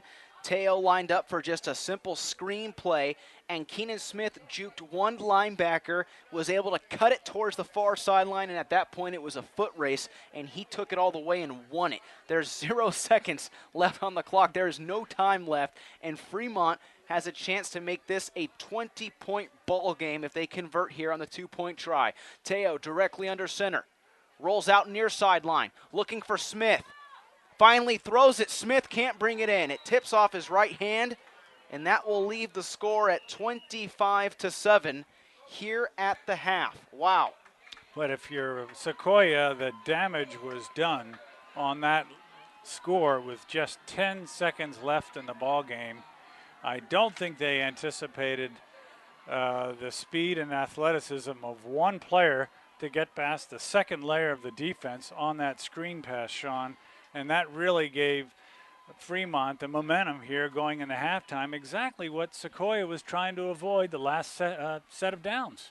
What heck of a first half we got. It sure was. That's the end of the first half of play with the Fremont Firebirds leading the Sequoia Cherokee 25-7. We'll be back in a few minutes with the PlayOnSports.com halftime show. Don't go anywhere. It's Friday Night Football on PlayOnSports.com, your destination for high school sports. One match away from immortality. This is a total team effort.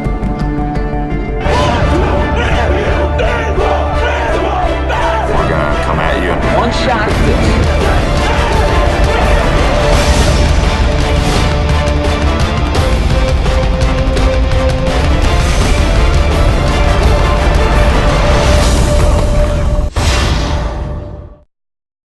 3:16 left to go in this ball game.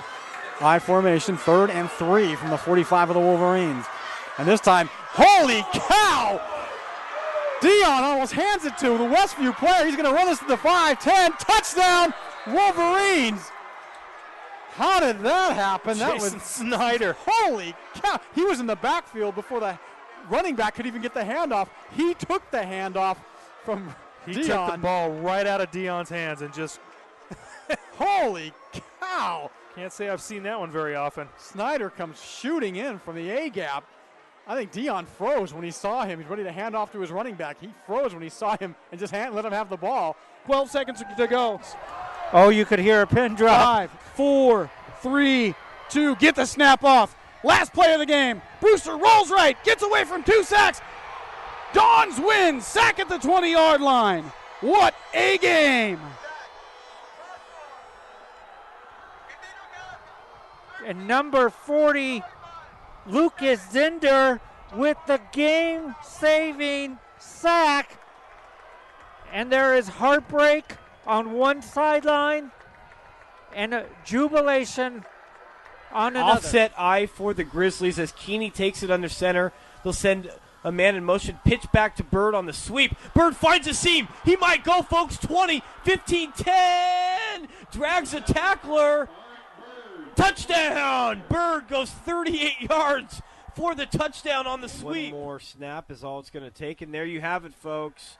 Your 2011 Division I Sac Joaquin section champions, the Granite Bay Grizzlies, as they defeat Pleasant Grove 30-24.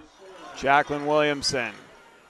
Her serve is over. Dug by Holt. Giblin going back to Holt near side. Cut shot. Kept alive. Back in one by Cathedral. And this one is out as Castanon Hill sends it wide. And the Cathedral Dons have won the title 16-14 in Game 5.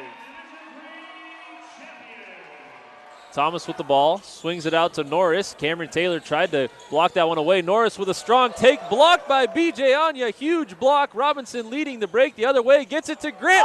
Slam dunk Jeremy Grant off the feed from James Robinson. What a play by the Stags.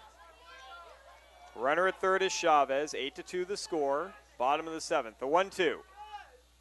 Popped in the air. This should do it. Cortopassi says it's mine. Now he's fading on it. And he can't make the catch, but Gaff comes in from center field and does.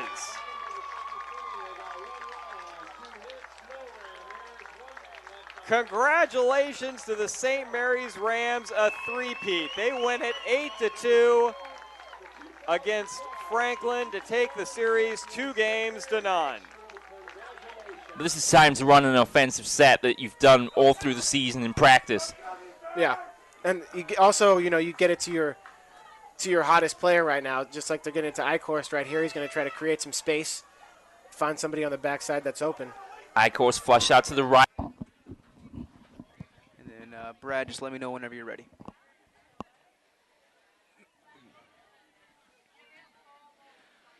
Welcome back to PlayOnSports.com. It's halftime here at Sequoia High School, and thank you for tuning into the PlayOnSports.com halftime show. Fred Landis joined alongside me. I'm Sean Hennessy. What a first half as the Fremont Firebirds head into the locker room with a 25-7 lead over the Sequoia Cherokee. And, Fred, just briefly, your thoughts on that first half and what we saw take place during that first half. A lot of scoring, a lot of great big plays. In my opinion, the ones that we really didn't expect, especially if you look at Fremont, for example, some pass plays that worked perfectly. Yeah, they sure did. They were doing very well. They got their running game going. You notice in the first set of downs, a lot of running, finding some room over that right side and that left side, and a couple of passes that they scored on that pass. It really set out that rollout by Teo to Kanangata for the first touchdown. So they've really been able to mix it up, Sean, as we would expect out of a pro offense. And, of course, who would have ever expected with 10 seconds left that you'd score on an over-the-middle screen with that athletic play by Keenan Smith? Such an amazing play by Keenan Smith. Let's go ahead and give you a quick scoring recap. Going back to the first quarter, Fremont struck first. It was Kanangata that tied in with a 14-yard touchdown reception from his quarterback, Ricky Teo. PAT was good. That put the score at 7-0. Later on in the first quarter, Fremont struck again, but this time it was Teo at the quarterback position who rushed it up the gut from 3 yards out. They tried the PAT attempt. It was no good. That put the score at 13-7. In the second quarter, Fremont once again. This time it was Keenan Smith with a 13-yard rushing touchdown. The two-point conversion no good. 19-0 Fremont. Later on in the second, Sequoia finally got up on the board with Mike Taylor, the quarterback, a 12-yard rushing score. PAT's good, put the score at 19-7. And just moments ago, before the first half came to a close, Fremont's Keenan Smith with a 50-plus touchdown reception with 10 seconds to go on a screen play. Punches it in from 50 yards out. It'll go down as a reception. The kid was juking and jiving, and that puts us at 25-7. The two-point conversion was no good, so it's 25-7. And when we look back on that first quarter, Fred, what are some of the main things, if you're Sequoia, what are some things that stand out to you on their defense? What do they need to do differently to come back and really tie this ball game up? Well, they certainly need to be able to run a much better gap formation on defense. They've been on their heels. They've got to be able to stop that running game by the Firebird in order that so they'll try to do exclusively the pass. Obviously, with players like Smith on that offense, you've got to neutralize him and taking away a dimension on that running game where they initially had initial success, and that's been opening up a lot. And you'll notice even on the last play of that half, the bull rush by the lineman on Sequoia kind of allowed Smith to get open on that over-the-middle screen. So what they really have to do is neutralize that run, stop the run. Bertolo has been neutralized in the middle. He's over the nose tackle. He doesn't appear to have a lot of help on that defensive line. They have smaller, quicker guys and players up front than Fremont has, and those players are going to have to do a little more stunning, maybe some zone blitzes, Sean, if they run that in their defense in order to confuse and befuddle that running game. And that'll allow them to get maybe some more 3-and-outs that they begin to have. You saw a punt, that their only punt of the half toward the end of that second half. So I think they were getting that down before the turnover, which changed the momentum of the game completely. Sequoia's quarterback, Mike Taylor, He did have that one rushing touchdown from 12 yards out, and it stands as the only score so far for the Cherokee. But he also has 2 interceptions that we noted earlier on in the broadcast, one by Lopez and one by Vasquez for the Fremont defense. How about Fremont's defense? They're really stepping up. It's a hard formation to cover the spread at the high school level. 5 wide receivers. Fremont's defense so far making it look pretty easy. Yes, they have, with the exception of a couple of drives where you saw some of the momentum, some of the quick strike capabilities that Sequoia has been able to run with their timing. It got a little befuddled with the turnover. You did see them make some progress against it, but otherwise they have really neutralized that timing, and that has really caused those turnovers by Sequoia.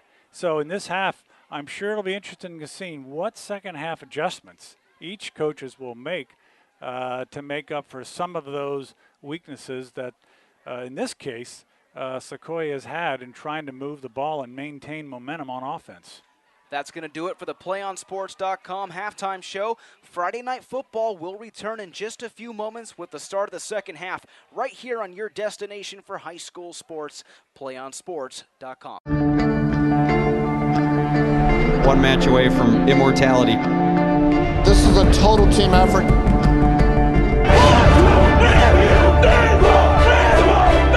gonna come at you. One shot.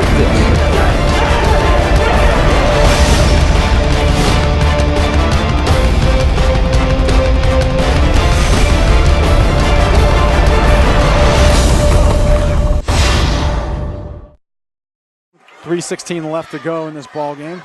I formation, 3rd and 3 from the 45 of the Wolverines. And this time, holy cow! Dion almost hands it to the Westview player. He's going to run this to the 5-10. Touchdown, Wolverines! How did that happen? That was Snyder. Holy cow! He was in the backfield before the running back could even get the handoff. He took the handoff from Dion. He took the ball right out of Dion's hands and just holy cow! Can't say I've seen that one very often. Snyder comes shooting in from the A-gap.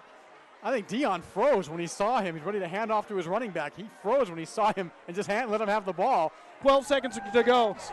Oh, you could hear a pin drop. 5, 4, 3, 2. Get the snap off. Last play of the game. Brewster rolls right. Gets away from 2 sacks.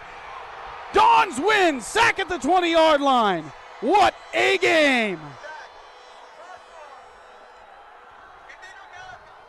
And number 40, Lucas Zinder with the game-saving sack. And there is heartbreak on one sideline and a jubilation on another. Offset eye for the Grizzlies as Keeney takes it under center. They'll send a man in motion, pitch back to Bird on the sweep. Bird finds a seam. He might go, folks. 20, 15, 10. Drags a tackler. Touchdown! Bird goes 38 yards for the touchdown on the sweep. One more snap is all it's going to take. And there you have it, folks. Your 2011 Division I Sac Joaquin section champions, the Granite Bay Grizzlies, as they defeat Pleasant Grove 30-24. Jacqueline Williamson. Her serve is over. Dug by Holt. Giblin going back to Holt near side. Cut shot. Kept alive. Back and one by Cathedral. And this one is out as Castanon Hill sends it wide. And the Cathedral Dons have won the title 16-14 in Game 5. Thomas with the ball, swings it out to Norris. Cameron Taylor tried to block that one away. Norris with a strong take, blocked by B.J. Anya. Huge block. Robinson leading the break the other way, gets it to Grant. Slam dunk Jeremy Grant off the feed from James Robinson. What a play by the Stag. Runner at third is Chavez. 8-2 the score. Bottom of the 7th. The 1-2. Popped in the air. This should do it. Cortopassi says it's mine. Now he's fading on it. And he can't make the catch, but Gaff comes in from center field and does.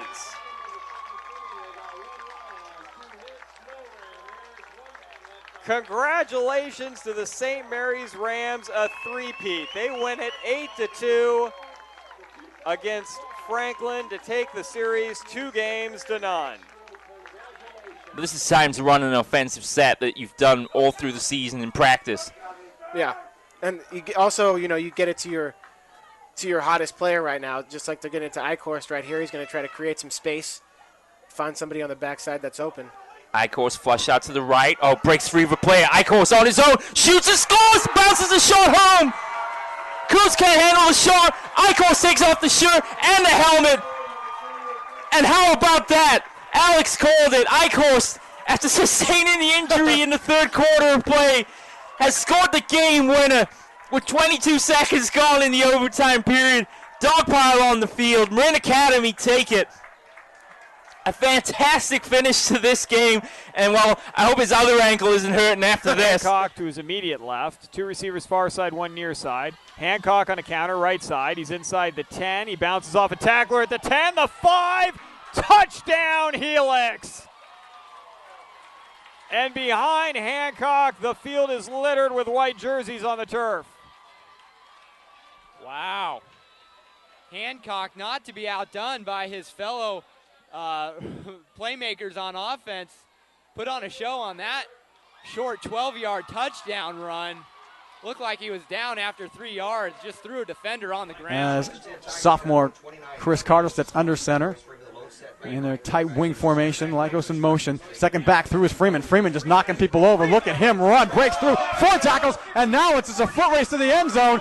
And Freeman's going to go the distance. Touchdown Imperial on the first play of the second half. 2nd and 6 for Imperial from their own 47. They're going to give it to Freeman again off the left side. And Freeman gets by one wave and down across the 40-yard line. Still on his feet. Look at him run down to the 20-yard line. One man to beat. Gets by him. Touchdown Freeman. How did he do that? Holy cow.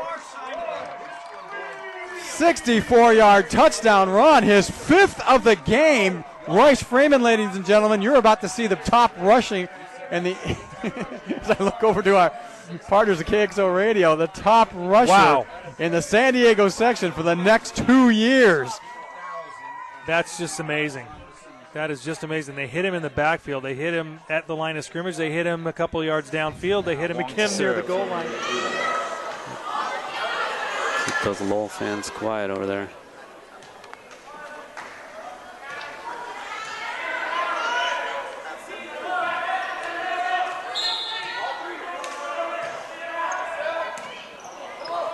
Lum sets it up to Pang. Long, it's out. Low, a magnificent 7 titles in the San Francisco section in dramatic style as they pull out a fantastic victory over a spirited Galileo Lions team. They win the 4th game, 31-29.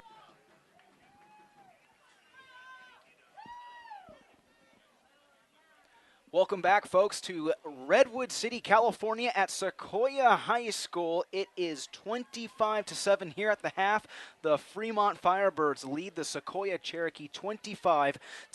Fred Landis joined alongside me. I'm Sean Hennessy, getting ready to start the 3rd quarter here from Sequoia High School. What a first half, Fred. We touched up on a lot of the scoring that took place during our halftime show for Fremont. I want to go back and take a look at the interceptions by Fremont's defense. You had Vasquez and you had Lopez, one defensive end, and you had the Mike inside linebacker come up with those picks. If you're Mike Taylor, what do you have to do differently here in the second half to avoid turnovers like that? Well, this time they have to remember, utilize the timing of that spread offense. They cannot allow themselves to get misaligned, and this is really the trick. This is a two-edged sword on this spread offense, Sean, because the timing really has to be perfect on these timing routes, and that's what each of them are. In the case, they got to also have that offensive line keep the pressure from that Fremont defensive line from bull rushing. That was the cause of that one last interception that changed the momentum of that entire second half. Gave the ball back to Fremont, allowing them to score. So they've got to stop that on that pass rush. And when you're behind 25-7, you can pretty much predict that Fremont's going to come out rushing the passer. So Sequoia's got to be able to protect their quarterback so they can get some plays downfield in a hurry. Your overall first impression of junior tailback Keenan Smith, what were your thoughts on his performance in the first half? Oh, he is, I could see where he would have some scouts drooling, Sean. He's puts together some great bursts of speed, power, versatility in the backfield. This kid looks like he just does it all. He can catch the ball out of the backfield. He can take the handoff, take that end-over-end pitch that we saw. Also make some key blocks for his receivers where he actually acts as maybe a decoy for his quarterback, totally befuddling the defense. He's one we're going to have to watch this half. And I'm going to wonder now what adjustments Coach Polis would make on defense to maybe create a little isolation on Smith this half and a spy on him so he doesn't make any of those big plays and prevent any more of those big play, big scores that Fremont got in the first half. Ricky Teo had a couple big plays of his own. He had one rushing touchdown, one passing touchdown, two passing scores actually in that first half, as he was actually able to complete one to Cannon Gata. That was the very first score in the ball game, and then he also hit Keenan Smith. So there's Teo, who has a rushing score. He has two passes through the air for touchdowns. He's looked pretty gosh darn impressive in that first half yes, as well. He has, and a lot of them have been on the rollouts. You see on the rollouts, he's a good rollout passer. It opens up the field for the quarterback, gives a receiver like Kanagata to get into the open space where he can get those low risk, what they are is low risk passes in those opportunities. And so far the pass rush really hasn't gotten to Teo that much. And that's what Sequoia's got to be able to do here in the second half. Both teams' special teams units out on the field. Fremont received the ball at the opening of the ball game, so they will be kicking things off here to start the second half. They lead Sequoia 25-7. We're in Redwood City, California. Temperature hovering around 59 degrees. It's the opening week of football here in the Central Coast section, and right now Fremont trying to hold on to that first half lead and advance to 1-0. Keenan Smith with the opening kickoff, taken at the 32-yard line, I should say fallen down on at the 42-yard line. That was Larpy Pear. Now, there was another short kick, and we've seen a lot of those from Sequoia, Sean. The short kicks, they're preventing the big play, the big play run back for touchdown. And willing to acquiesce, at least in this case, forgive me, Fremont really willing to acquiesce and give the ball to Sequoia on the 30-yard line. Correction on the call, Lapi Pero, the correct pronunciation. It'll be 1st and 10 for Sequoia. Handoff up the middle. That's Jenkins, who is getting just about every carry for the Cherokee offense as he rushes ahead for a gain close to 5 yards. Count it for 4. It'll bring up second down. Shotgun formation once again. Jenkins moves ahead over the middle, crosses the 40, and he picks up close to 4. So now it's going to bring up 3rd down and 2. Story of the night for Sequoia. They move that ball so quick, and they get back to the line of scrimmage. They don't huddle, which is so interesting to see, and they really put that Fremont defense on the back of their heels. Yeah, the no-huddle offense will tire a defense out, and they're going to be looking to keep the ball on the ground, keep their defense off the field more this second half, Sean. Mike Taylor with 3 wide receivers to his left. He dumps it off to the inside flanker, who is tied up at the 41. Question is, did the wide receiver get enough for the first down? It appears he will actually be 1 yard shy. Yeah, that's going to be very close. That time it looked like the outside defenders for Fremont saw that play coming. Kept isolation, kept him from going outside, and that is their job as the containment on the outside to turn those players back upfield. Will Davenport gets credit with the reception. It's going to bring up 4th down and about 1 for Sequoia. And it appears now the officials are bringing the chains out for a measurement. Davenport was very close to the first down marker. As you look down on the field at the 41, and now they stretch out the chains, and it looks like he'll be maybe 3 to 4 links shy of the first down. So it's 4th and inches for Sequoia. Fred, I'm going to put you in the head coach position here. If you're Rob Poulos, Do you go for it, your team trailing 25-7 with the ball in your own 41? It's certainly a gamble. They've had some success running in the second half with Jenkins. When you're behind at 25-7, might be a worthy gamble. It is in the middle of the field, though. Sequoia, 4th and inches on their own 41. Fremont showing blitz along the outside. We'll see if they bring it. You might look for that inside fake handoff to Jenkins and see if Teo goes over the right side again. Taylor keeps it himself, gets the first down, crosses the 50, still goes. He'll go out of bounds inside the Fremont 40. They needed a couple inches. They pick up over 20. Well, that time he certainly did the fake, but this time he went out to the left side, Sean, where there was a lot of running room.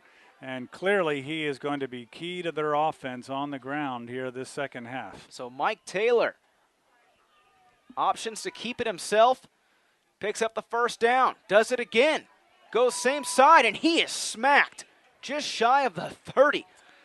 So Coach Poole is scripting the plays here at the beginning of the half with a couple of dive plays to Jenkins and letting Taylor take the last few with the fake dive up the middle and running this time over the left side where they had success over the right side in the first half. That was the safety, Joe De Los Santos, with another big hit. He's been everywhere on defense for the Firebirds here tonight. 2nd down and 1.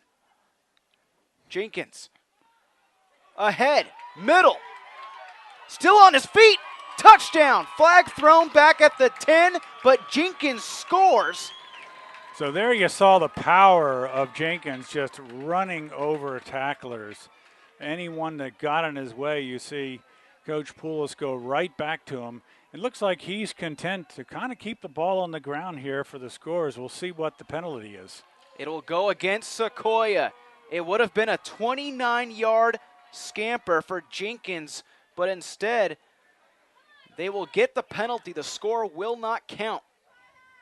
That's a huge one right there if you're a Sequoia fan. Yeah, it sure is. That sort of takes some momentum. The good news is now in both college and pro football and high school ranks is the penalty is from the point of infraction, not the original line of scrimmage, or they'd really be in trouble, Sean. That's a great point, Fred, because if that would have happened back around the 30, it would have pushed him back a good 20-plus yards. Instead, that foul occurred after he crossed over the first down marker, so it will be 1st and 10 for Sequoia. They have the ball around the Fremont 20.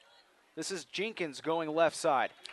No surprise there on the call. They're going to run him, Sean, and protect their quarterback, open up a passing game later as long as he's able to go over that left side. And they've been running this time over their left side. Their big left tackle, Bertolo, is beginning to road grade ahead for his big fullback, Jenkins. Correction on the call. Dylan Anderson with the carry, junior, 180 pounds. This is Anderson again, stiff arm, corner of the end zone, touchdown. Dylan Anderson punches it in, and Sequoia is right back in it. Yeah, that time Anderson just used his quick outside speed, again going over that left side. And as we see, they ran over the left side, right over, leading by number 69, Julian Berturlo, paved the way for each of those runners and really made that series of downs work well for the Cherokee, Sean. 13-yard rushing touchdown for Dylan Anderson. Sequoia on their first offensive series of the second half as the PAT try is botched. And the throw in the end zone is unsuccessful for Sequoia, so they will not get credit for the PAT try. The score will stand at 25-13 in favor of Fremont. 9 minutes, 12 seconds left in the third quarter. You're listening in to your destination for high school sports, PlayOnSports.com.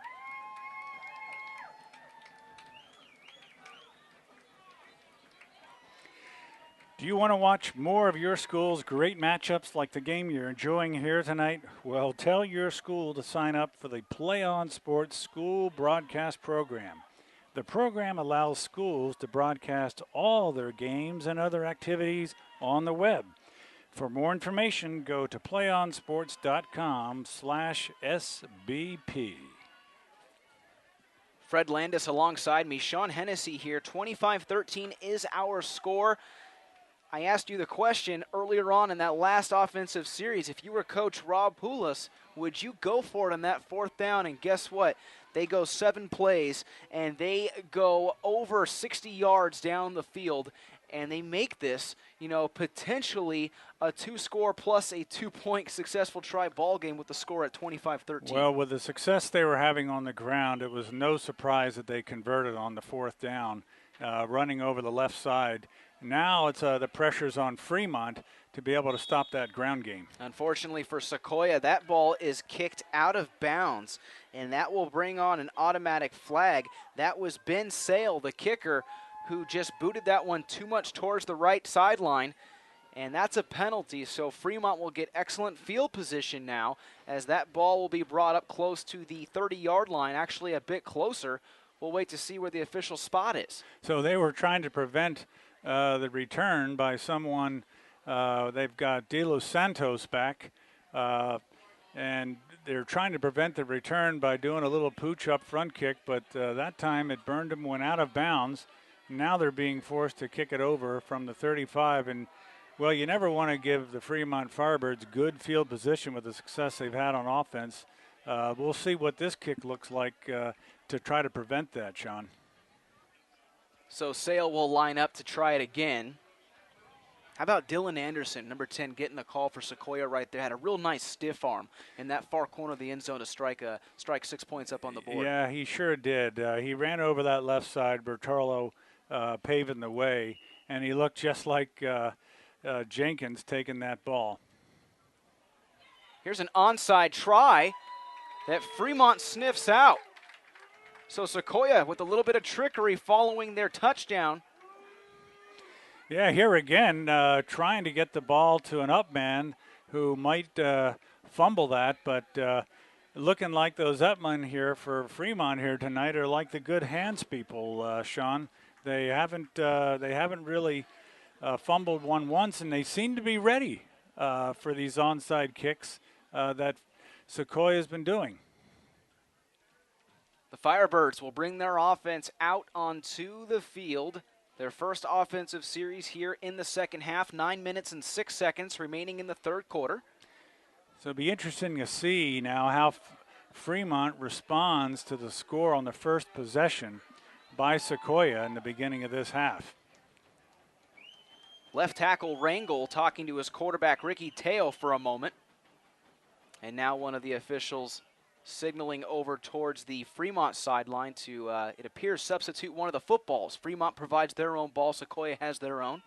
And they said, hey, wait a second, we want our ball for this series. Secret to their success, no doubt. 1st and 10 for the Firebirds. Going right to left on your screen in the all-white uniforms. Pass completed to Rios. Tackled quickly at the 48.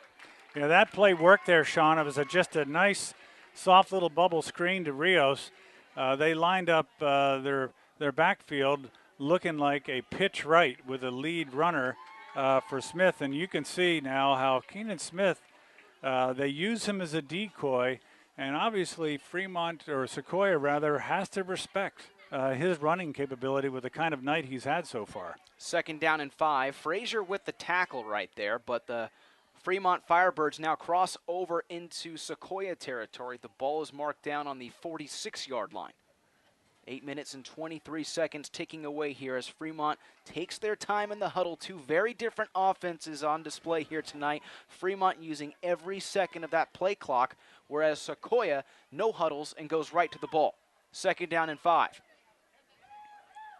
Teo hands it off right side. Different ball carrier this time for Fremont. And coming up and getting the call right here was Kramer.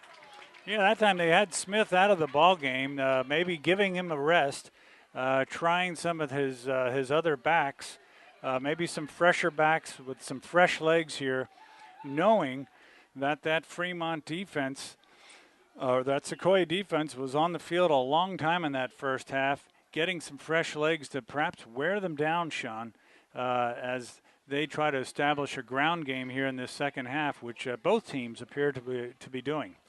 Kylie Kramer getting his name called for the first time in the Fremont backfield. 3rd down and 6 for the Firebirds. Ball in between the hashes. 2 backs behind Teo. He rolls out to the far side, looks deep downfield, has a man, but it's overthrown.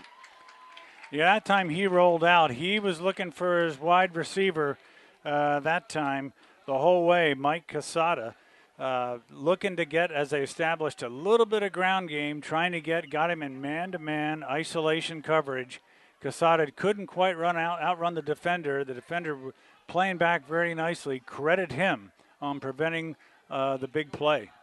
Dylan Anderson, the man that scored on the previous series for Sequoia, was providing the coverage downfield.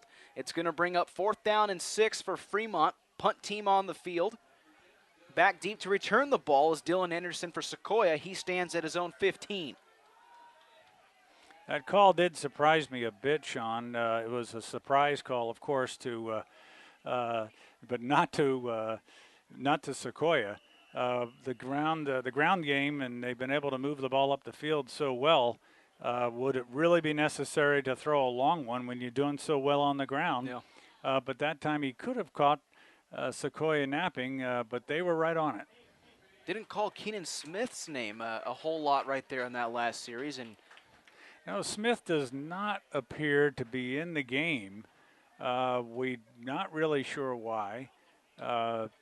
Did he have any kind of injury in that first half? Undetermined. Interestingly, he is not in the ball game.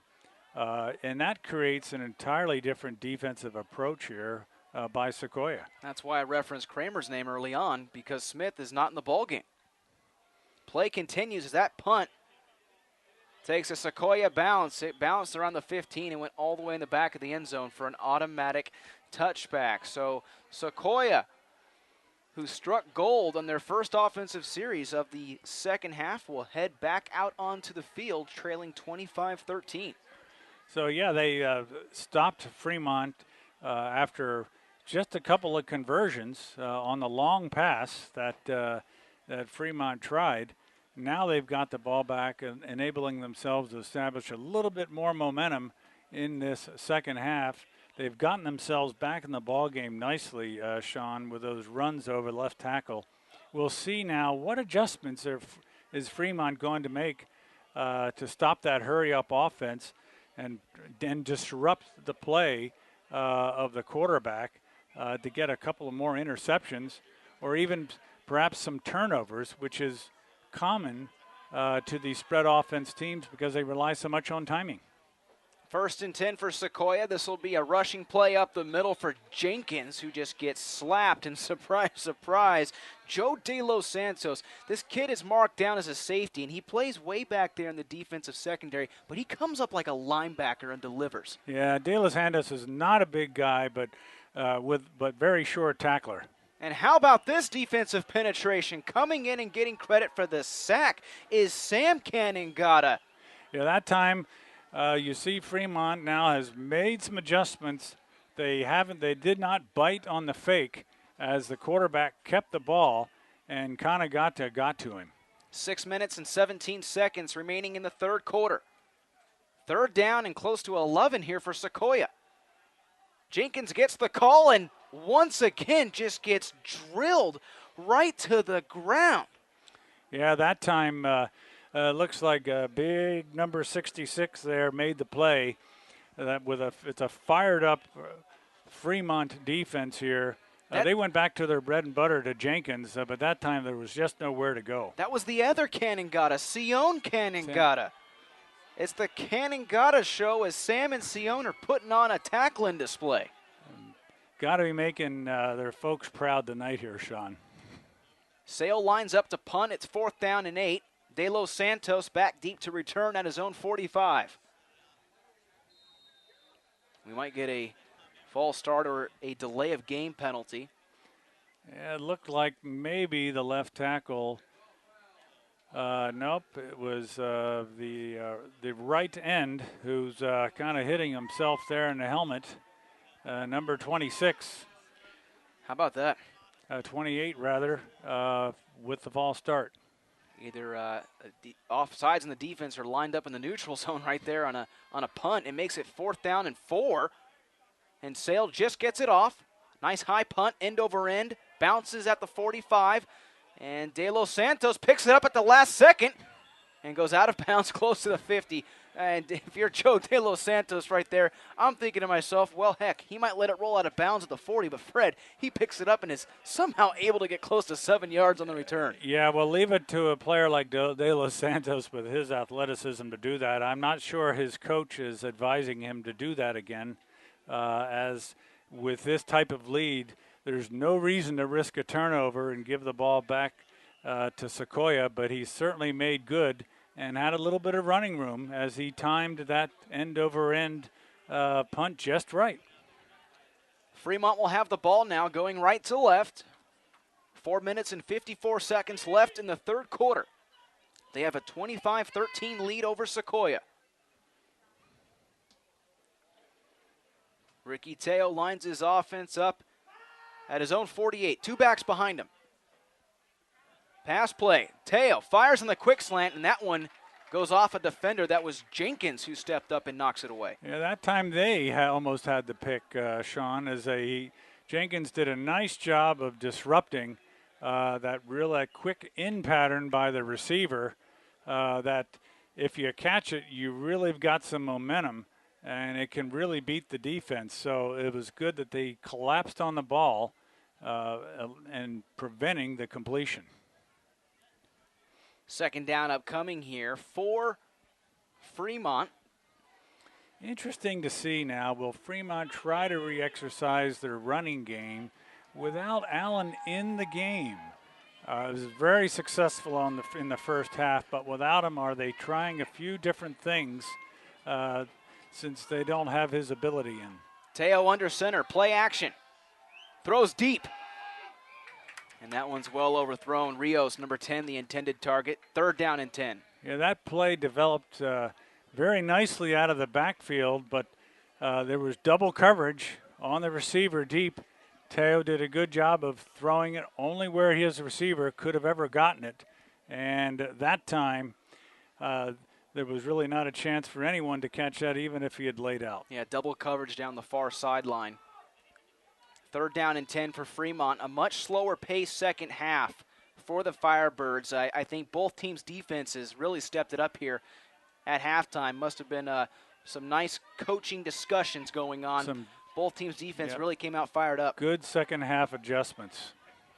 Teo checking things down to his backfield. De Los Santos in the backfield, and one of his offensive linemen appeared to jump. That was Aufang, who just completely went into the linebacking core offsides. That's going to be a 5-yard penalty. Now it's 3rd and 15. Little surprise, veteran player Aufang, one of the leaders of this team, just a little too jumpy on that one. And anything I can say about Fremont tonight, a little bit of timing issues along the offensive line more than once.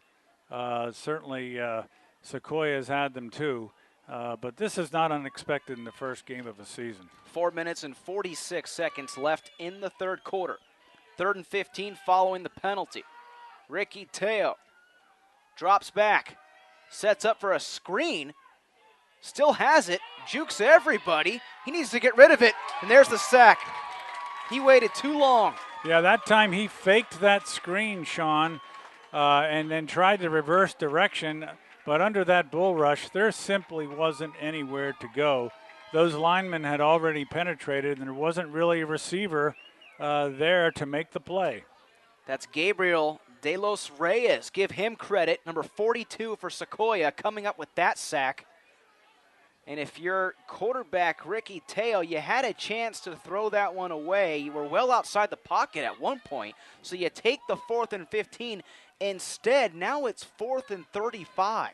This could be a big momentum changer here in favor of Sequoia.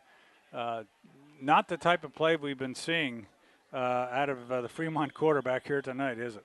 No, it's unlike Teo right there to make that silly of a play. If you're head coach Ron DeMonter, you're going to talk to your quarterback about that because you take the 4th and 15, you have better field position to punt the ball away. Now you back your team up. The return man for Sequoia is standing at his own 41. They're going to get phenomenal field position out of this, and on top of it, another penalty. This one's going to go against Fremont. They're going to push back 5 more yards. Yeah, delay a game call there cost him again.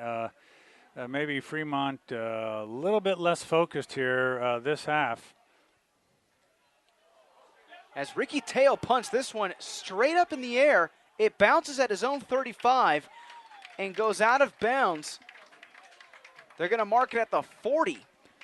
So this is great field position for Sequoia. And after the way they moved the ball on that first drive, Sean, you don't want to give them a short field after the 3 and out by Fremont. So interesting to see how their defense now will respond to this quick strike offense by Sequoia. Here's a guesstimate, if you will, on that previous punt. As Teo was lined up close to his 20. That ball's marked down on the 35. That'll go down as close to a net 10-yard punt, give or take 10 yards. 1st and 10, Sequoia. They've got the best field position of the night to start this drive on the Fremont 35. This is Taylor taking it down to the 30-yard line. Taylor continuing to find some nice gains over the middle, keeping that defense off balance. That time there was not even a fake to his running back Jenkins, so he just did that all on his own. This is Jenkins, sees some daylight, pulling players down as he goes to the 40. How about Jenkins? Just when you think he's hit around the 25, he picks up 5 more yards. He easily had a defender pulling on his jersey right there, trying to bring him down to the ground. He just seems to keep going when he gets that ball. He gets through the first layer, a couple of other players.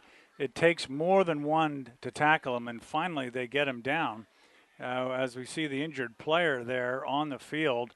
Sion Canangata down on the field. That could be a costly one. We'll hope the youngster is okay. Could it be just a cramp? Looks like maybe it's his knee. He is the left guard for Fremont down on the field around the 33-yard line, so he'll have to sit out a play. Hopefully nothing too serious.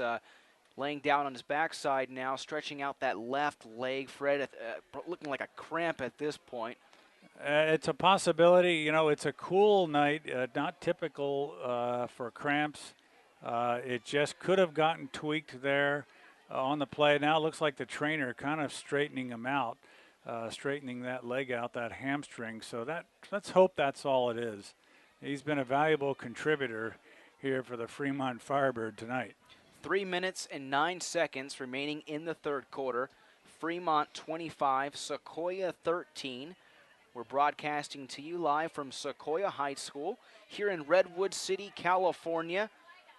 Canangata up to his feet, which is always a good sign, being assisted off the field by his brother, Sam Canangata. And what a visual right there, the brother helping his other brother off the field. It doesn't get any better than that. No, it doesn't. They're quite the teammate brotherhood pair, and looks like maybe it's his left knee, Sean. We'll see how that what happens if he gets back in. 1st and 10 following the injury delay. Flag thrown by the umpire, Mike McCarron, and that's usually a holding call when it's thrown that deep in the offensive backfield. Yeah, it looked like maybe it was toward the end of the play. And you're right, it is a holding play. I'm trying to see. It looked like it could have been Bertolli, who maybe got a little bit too much of a push there on that right defensive, or the right defensive end by Fremont, and a little bit too much of his hands on that play. Holding call, pushing back 10 yards.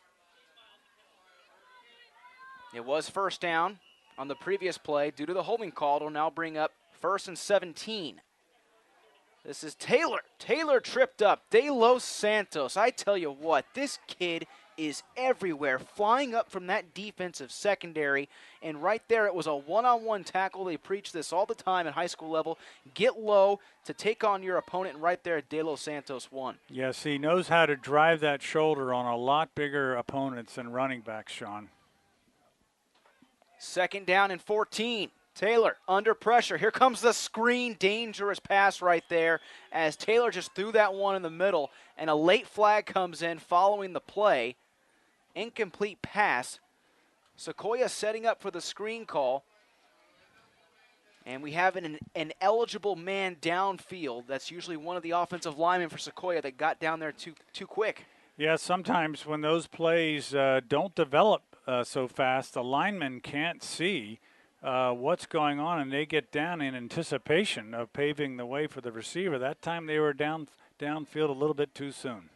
2 minutes and 30 seconds left here in the third quarter. As mentioned a few moments ago, a much slower paced third quarter.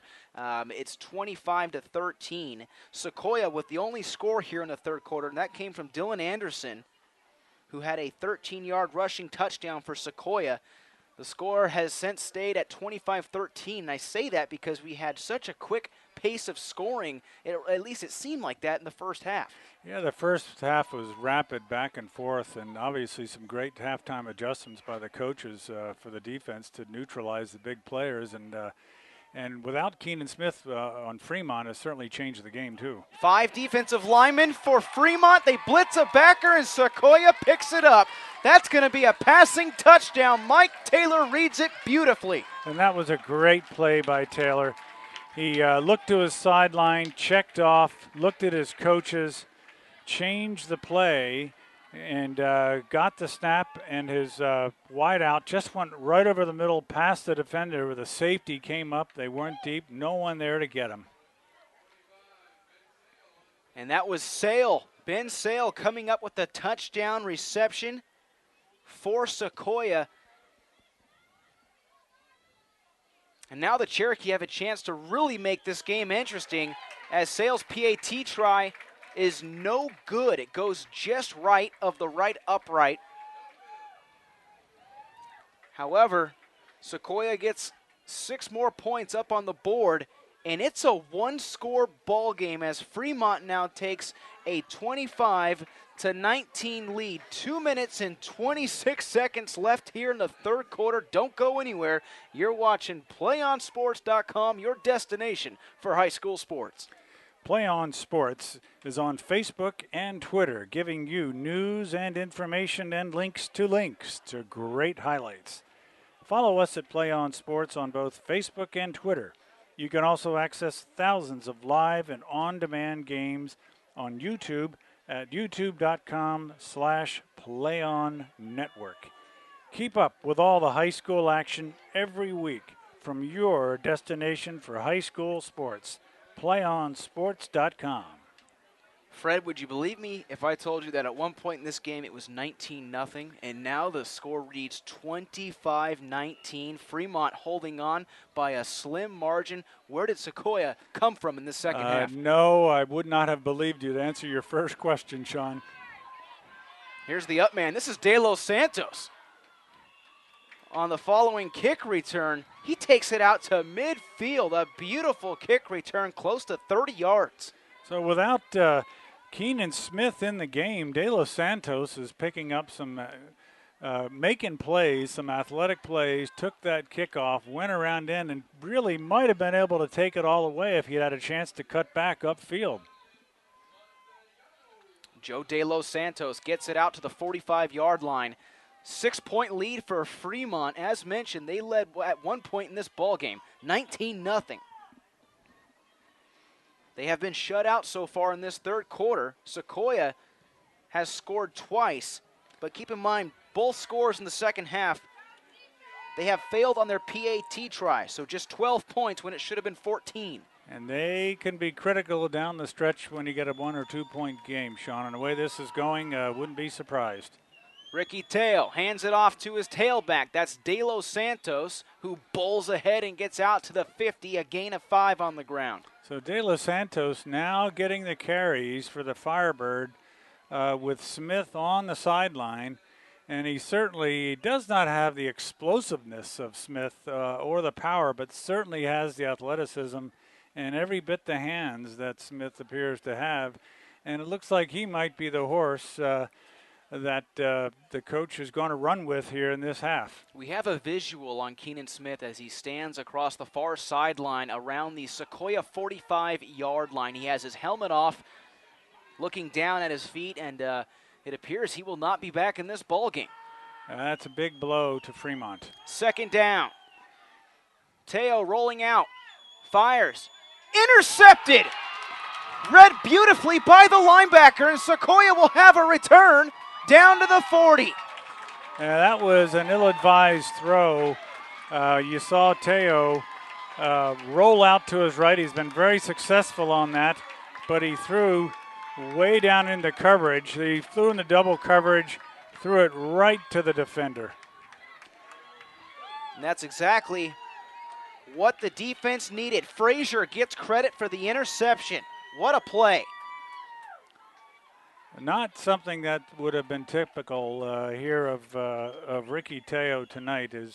He's made some usually very good decisions getting rid of the ball, and where only his receiver could have caught it. That time he didn't quite do it as his receiver slipped trying to stop the interception, but the interception occurred nonetheless. Boy, say what you want, but since Keenan Smith has been out of this ball game, that Fremont Firebird offense has been shut down. Yeah, it's been a different dimension. 1st and 10, Mike Taylor going deep, hits his man across the far sideline, and finally drug out of bounds. That was the tight end, Liam Cotter, catching the ball for a big gain. So that was not a dissimilar play to the one that Cotter got overthrown to in the first half. That time, Taylor timed it just right, got him in a man-to-man isolation coverage, and Cotter just got past the defender for the long pickup. Nick Paul on the coverage right there as he gets burnt across the far sideline. Give him credit for the tackle, but that's a huge gain for Sequoia. With 1 minute and 14 seconds remaining here in the third. Ball carrier takes it right up the gut for a gain of close to 3 yards. Here comes Sequoia's offense, Fred. They are moving right now, and they are on the verge. If they score right here and convert the PAT, they have a chance to take the lead in this ball game. Such an impressive performance here for Sequoia. Yeah, it would really be a big turnaround for them. This is going to be 2nd down and 7 for Sequoia. They hand the ball off straight ahead. Now it goes left side. Taylor actually keeps it himself. Yeah, that time they still trying to go over that left side over Berturlo, who has really paved the way. He seemed to be neutralized in that first half. But this half, he's showing why at 6'6" and 270, he can make some room for running backs. 3rd down and 2. Handoff goes right side. Tailback down inside the 15. That'll be enough for a Sequoia 1st down. Here is looks like Jenkins. No, it's not Jenkins. It may have been Anderson. I think it was Anderson, the same youngster that scored the touchdown last time, over the right side, showing that he is someone to be reckoned with in the backfield. 1st and 10, Sequoia going left to right on your screen, wearing the black uniforms with that purple trim, trying to take the lead in this ball game. The officials blow the whistles, and that'll be the end of the third quarter. Folks, don't go anywhere. We've got a great one brewing here in Redwood City. Don't look now, but it's a 6-point game. Fremont 25, Sequoia 19. You're tuning in to PlayOnSports.com, your destination for high school sports.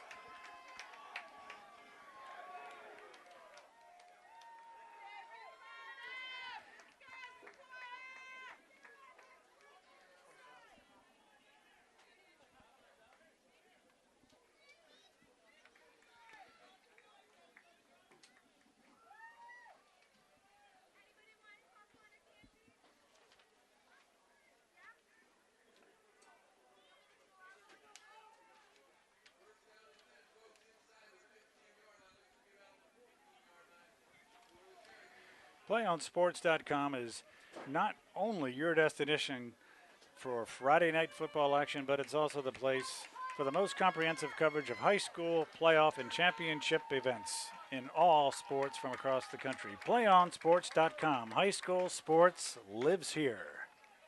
Fred Landis joined alongside me. Sean Hennessy here with you, folks. Full moon out here tonight as Sequoia is getting ready to possibly take the lead in this ball game. They trail currently 25-19 as we start the fourth quarter. Mike Taylor with 5 wide receivers. He lines up 3 to his right, 2 to his left.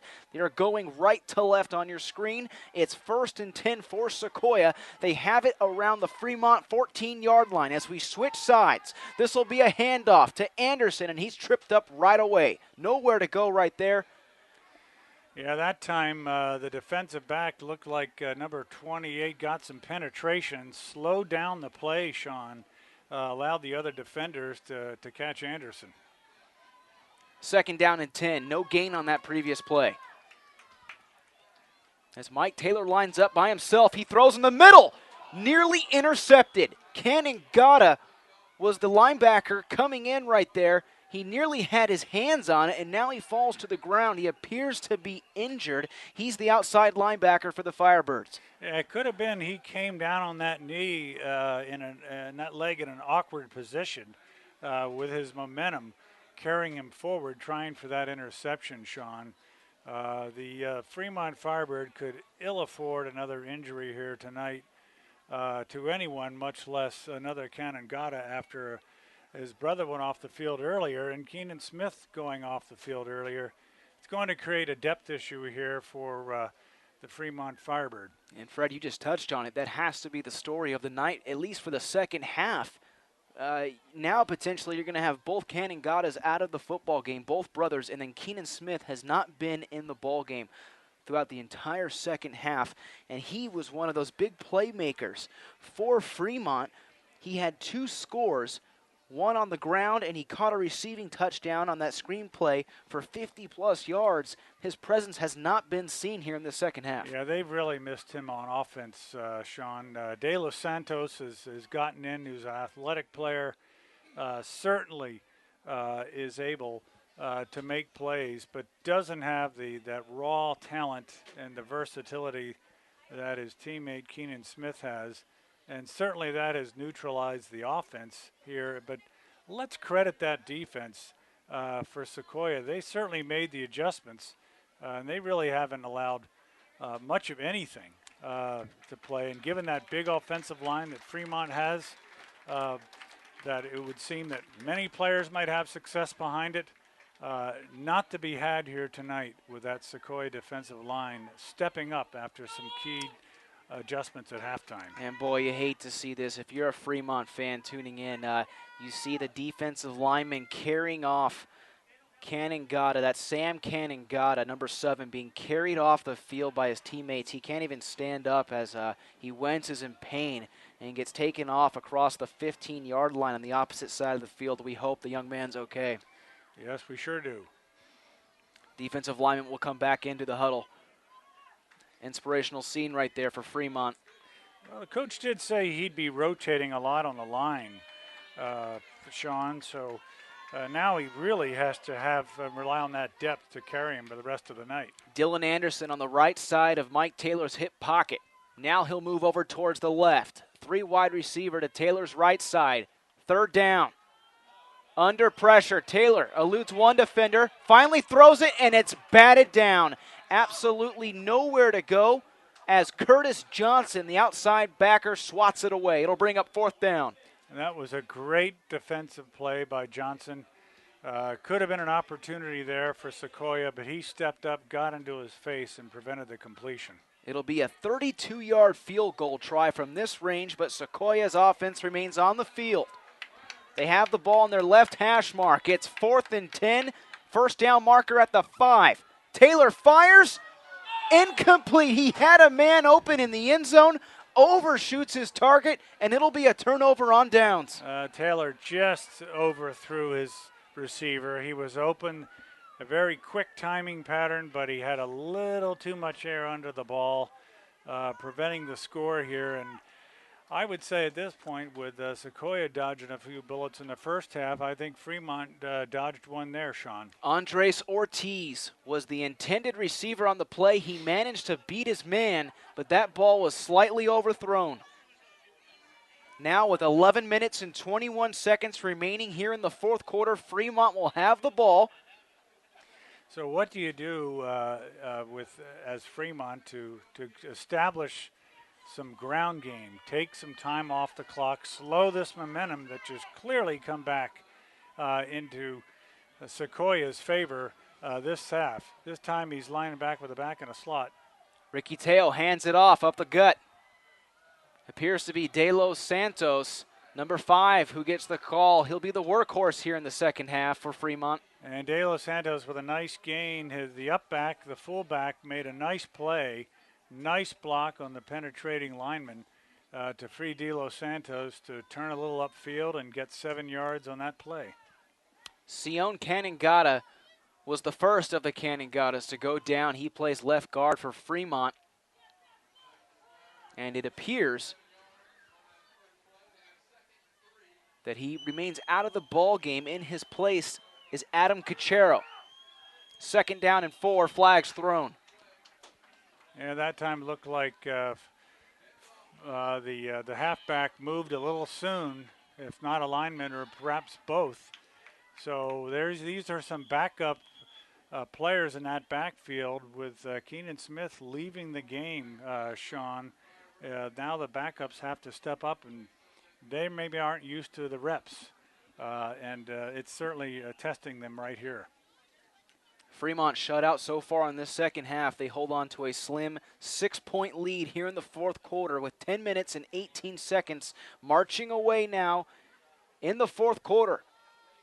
I think Coach has to start to open this up. He's got a big offensive line, good pass blockers. He needs to be able to spread out that defense by Sequoia. 2nd and 9. Teo fires far side, incomplete pass. It goes out of his wideout's hands. That was Mario Rios who drops it. And Rios disappointed in himself there, but really would not been much of a gain. It was 2nd and long, probably not much of a gain, not really material. That play was to the sideline, hoping to free him for an open field run. I think, though, Fremont has to try for some plays downfield if they're going to have some success in getting some momentum back and loosening up what's become a stingy defense here for Sequoia with a lot of playmakers, namely Smith, out of the game for Fremont. And I tell you what, give all the credit in the world right there to defensive back Zach Tornquist, who came up with a tackle and jarred that ball loose. Great play by the corner. 3rd and 9 for Fremont. Play action. Teo going far side. Tries to get past one defender, and he'll take another sack. Yeah, that time he tried to roll right. It's awfully hard to roll to your left and throw with your right.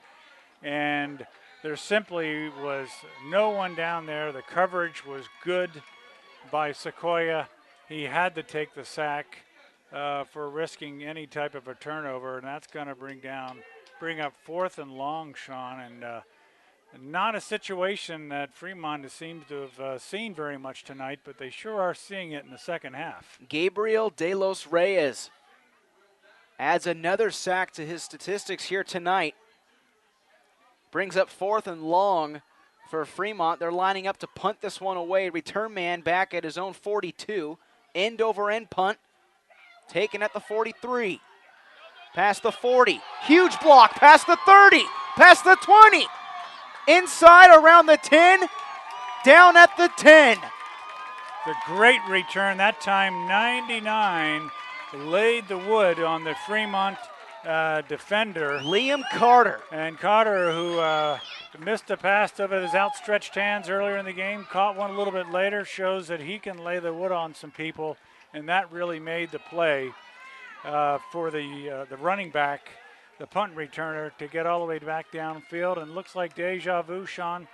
Here's Sequoia back down at the 10-yard line of Fremont, and they're spending a lot of time in Fremont's territory here in this second half. Will Davenport, the return man, gets credit for close to 30 yards on that return, but going back to Liam Cotter with a downright vicious block.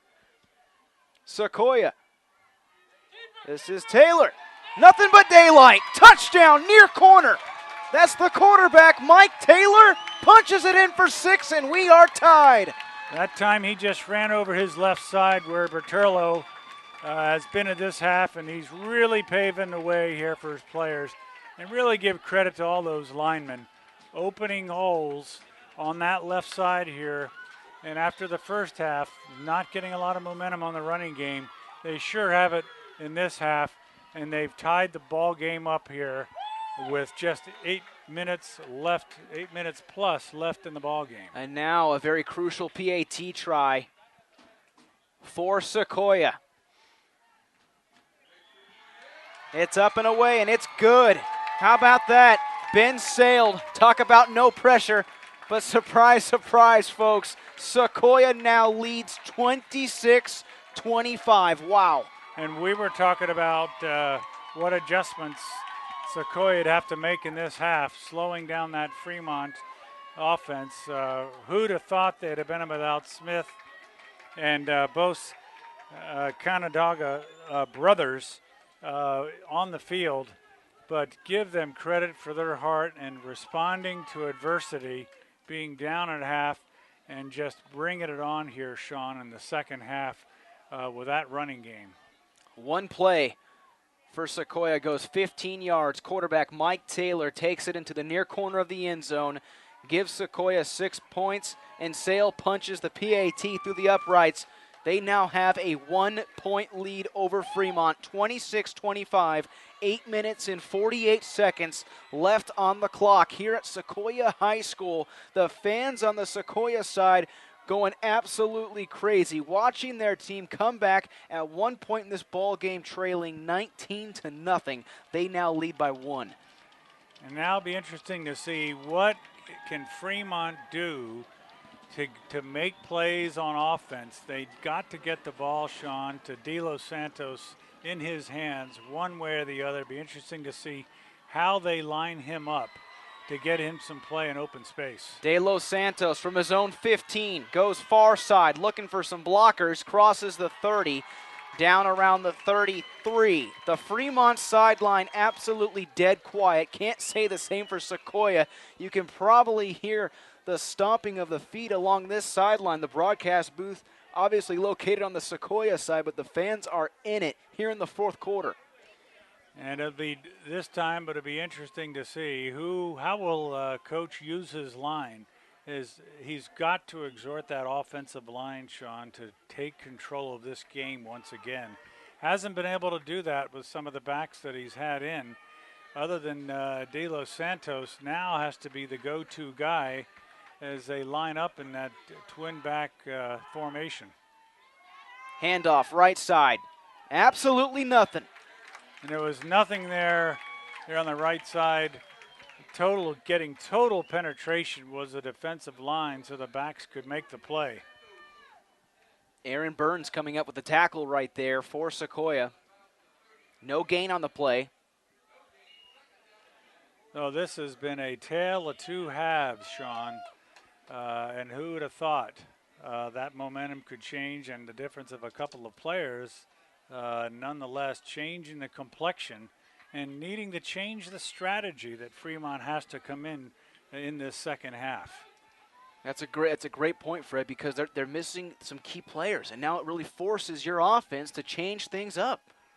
2nd down and 10, pitch to the far side. De Los Santos spins, passes the 35, and might get close to 5, so it's going to bring up 3rd down and 5 for Fremont. They're going to have the ball on their own 37-yard line.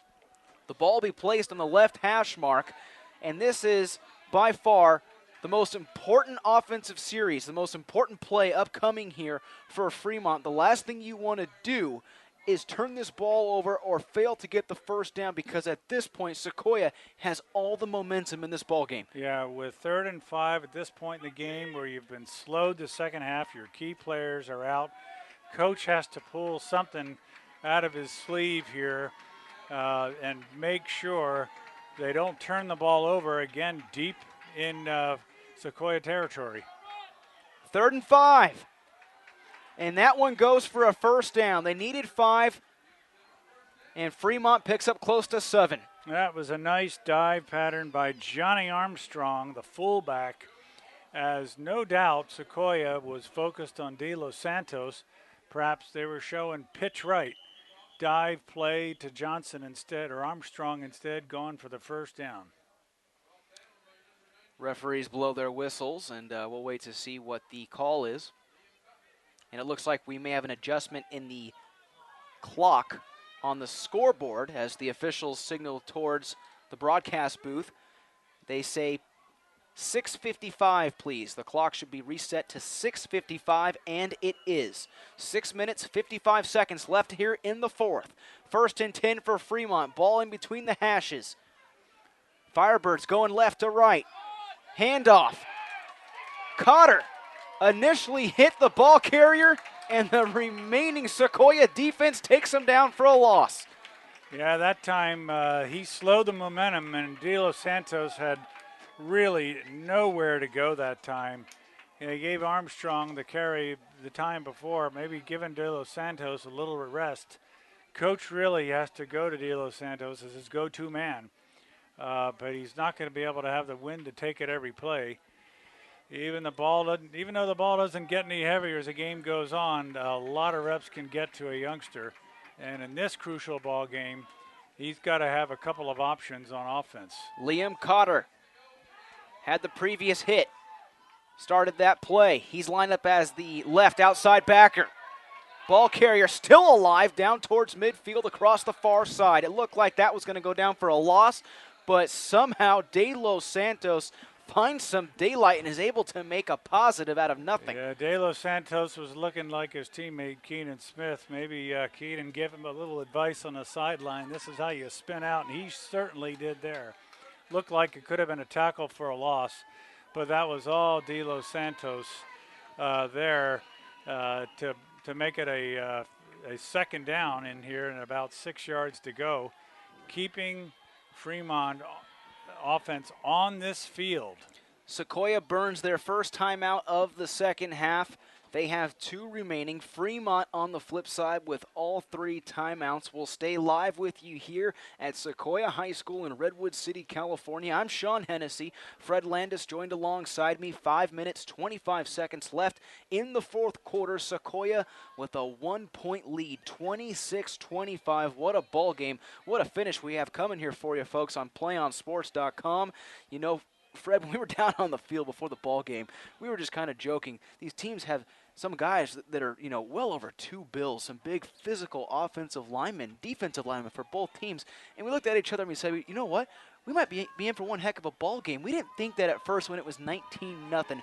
But now it is coming down to be an absolutely amazing finish, one for the ages. Yeah, it sure is. It's at this point, with everyone getting tired in the fourth quarter, who wants it more, Sean, is what it gets down to. 3rd down and 6. Teo looking deep near side for De Los Santos. Jump ball, and it nearly intercepted. It goes down to the ground.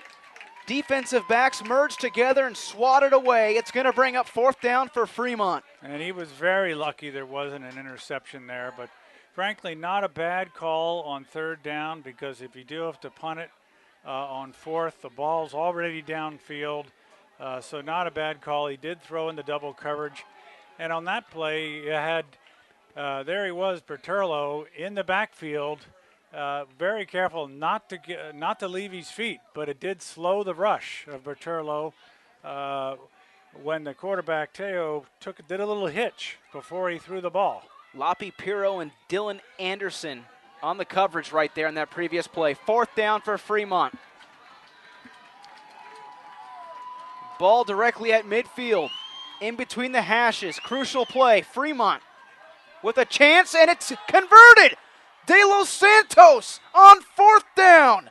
What a play. What a throw by quarterback Ricky Teo. A great play, great opportunity. Line up your go-to man, De Los Santos, on the right side. Good protection by the 2 backs. Gets an isolation, man-to-man on number 5. For Sequoia, and leave it to De Los Santos to make an acrobatic play to keep possession here for the Fremont Firebird with 5 minutes left in the fourth quarter, Sean. Tommy Loppy Piro actually fell down on that play. He's the left side cornerback On your screen, number 5, the near side corner. Lost his footing. Fresh set of downs for the Firebirds. 1st and 10. Whistles blow. Timeout call by Fremont. Probably a good time to use it right here. You get a fresh set of downs, so Fremont. So we saw earlier, I saw one of the coaches appear to be working on Kunagaga's leg. I think there was a cramp that he has not really responded to of yet, Sean, on the sideline. They know that it's crucial to get one of these playmakers back in the game, take the load off of De Los Santos, who's been forced to carry it, and carry it admirably he has here in the 4th quarter. Both teams now with 2 timeouts remaining in this 4th quarter. 4 minutes and 41 seconds left. 1-point game. Sequoia leads 26-25. Sequoia on defense right now. Fremont going left to right. And folks, we'd like to remind you to please stay tuned for the PlayOnSports.com postgame show, where we will select our player of the game as well as wrap up all of the action from this ball game. That's coming up following the game on your destination for high school sports, PlayOnSports.com. 1st and 10 following the timeout. 2 wide receivers to the left for quarterback Ricky Teo. He rolls out far side, under pressure, throws middle. And that pass is going to be complete. Looks like a catch, Sean. Great dive by the receiver, to make a play and move the chains. My goodness, what a grab right there. Hard to make out who managed to catch the ball, but it appears to be the fullback, Johnny Armstrong, diving forward and cupping that football for the catch. Yeah, they're not expecting a pass out to Armstrong. He's a backup with Smith and others out of the game. Armstrong here showing some versatility, that he's got some hands and stepping up, making plays here for the Firebirds. Armstrong and Creamer in the backfield behind Teo. 2nd down and 4, and now the clock is the enemy. 4 minutes and 2 seconds remaining. Armstrong smothered. That time he had just nowhere to go as he ran into big number, guess who, 69. And once he hits you, you're not going to probably go very far. Timeout called by Sequoia. That's their 2nd timeout. They now have 1 remaining here in the 4th. It will stop the clock at 3 minutes and 53 seconds. Interesting call right there for Sequoia to burn the timeout. It's going to be 3rd down and about 5 for Fremont. Fremont's got a host of injuries to worry about here. Both Canangadas appear to be out of the ball game, not to mention their star running back, Keenan Smith. And at this point, we'd have thought maybe with the half he was having that Keenan Smith would have been that player of the game, Sean. But with him out of the game, a lot of players have sort of filled in and it's kind of stepped up. And we got to look to that Sequoia side for some players that have really shown their grit here in the 2nd half. It's going to be 3rd down and close to 5. When we come back from this timeout, 3 minutes, 53 seconds left here in the 4th. And you couldn't ask for a better finish here at Sequoia High School. It's Fremont versus Sequoia, week 1 in the Central Coast section. Fremont representing the El Camino League. And out of the Peninsula Ocean League, you've got Sequoia. Sequoia, remember, they trailed at 1 point in this ball game, 19-0, and they have scored 3 touchdowns here in the 2nd half to come back in this ball game.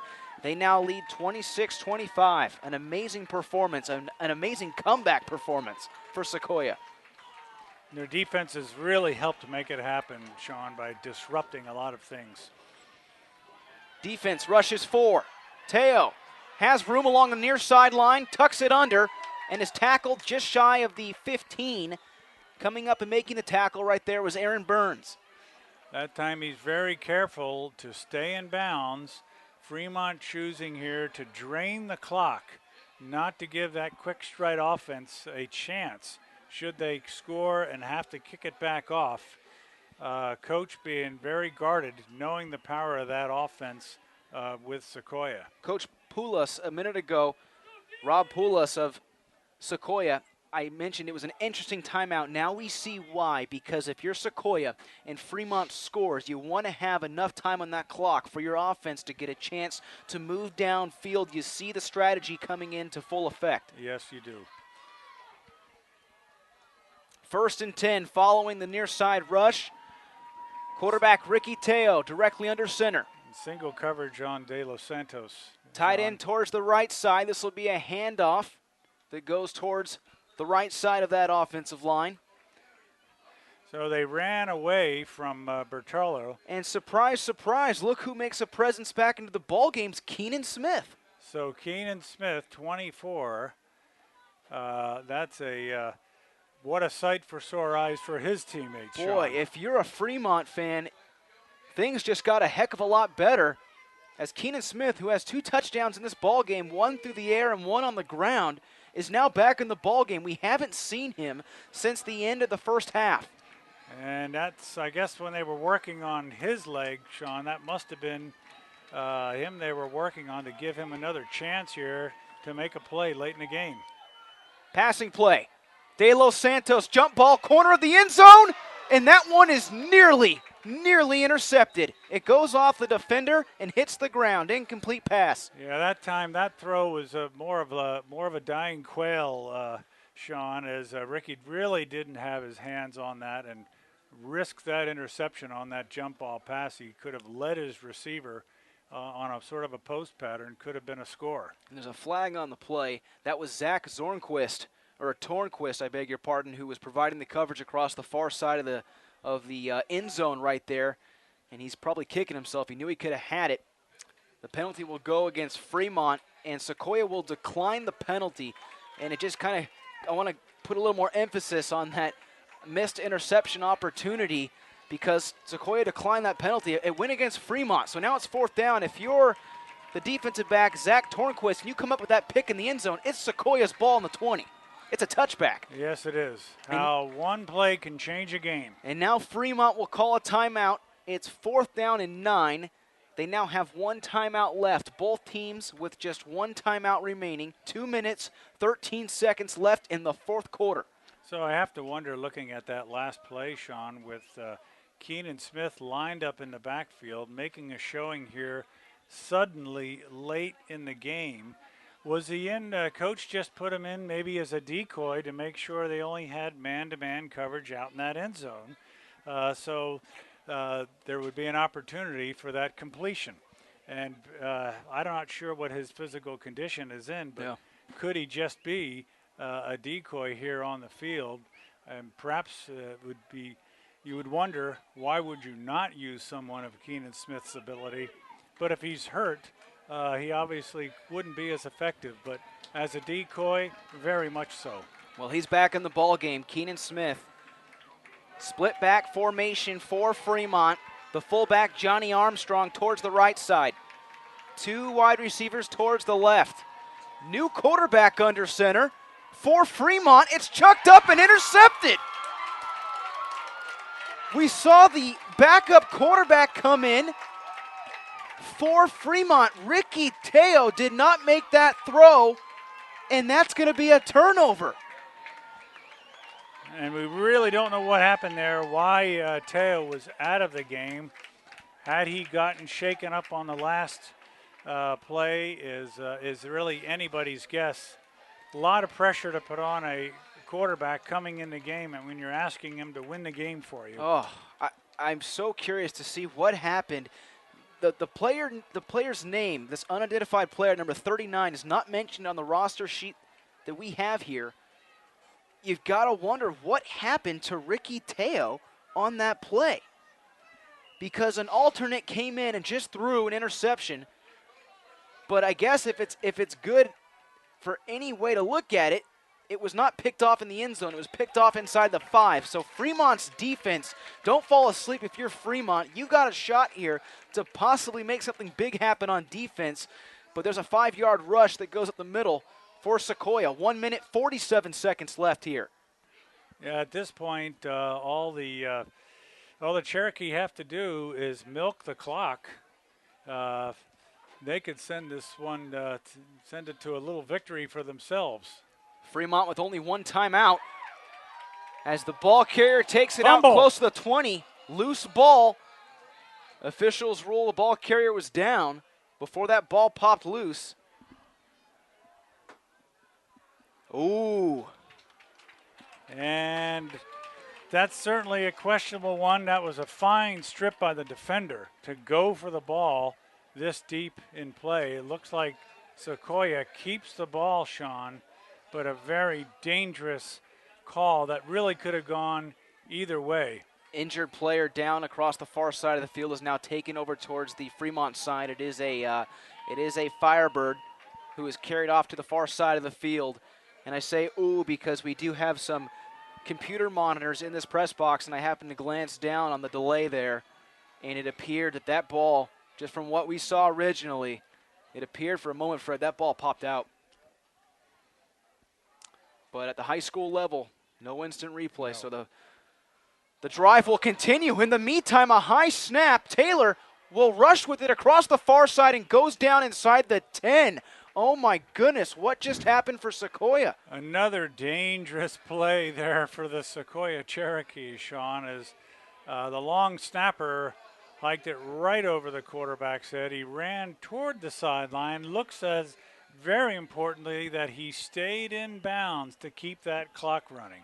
The clock will continue to roll. 32 seconds left. Fremont has one timeout.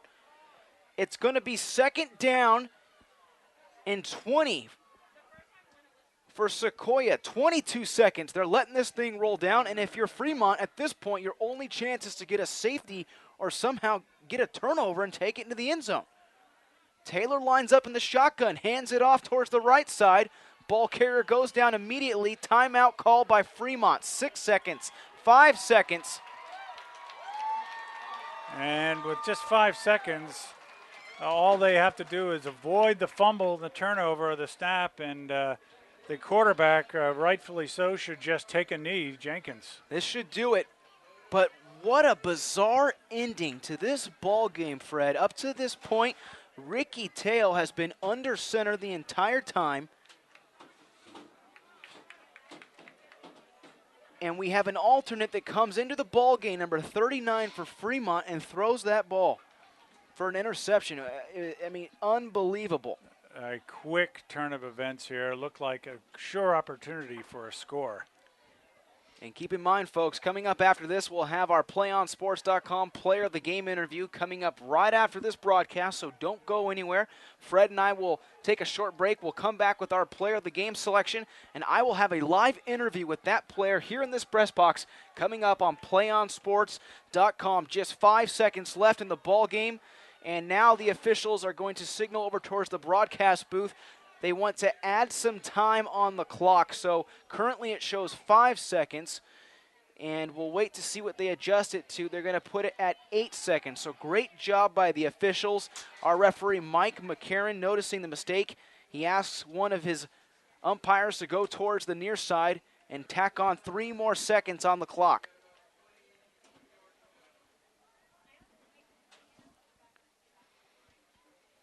And I didn't see Keenan Smith out there in the defensive backfield come back in on defense. I've got to believe earlier, Sean, on offense that he was strictly a decoy. That injury serious enough to prevent him from doing any serious running. 8 seconds left. Fremont out of timeouts. Mike Taylor just needs to take a knee, and that'll do it. He has the ball on the 6-yard line. You better believe Fremont's defensive line is going to try anything they can to somehow jar that ball loose. But it won't matter with 8 seconds unless somehow that snap is botched.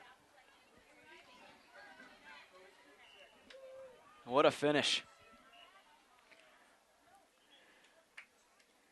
As the ball is snapped, and it appears perhaps there was some early movement, but the clock actually the clock did not roll, and now it will roll, and that will be the end of the ball game. What a game. What a game here in Redwood City.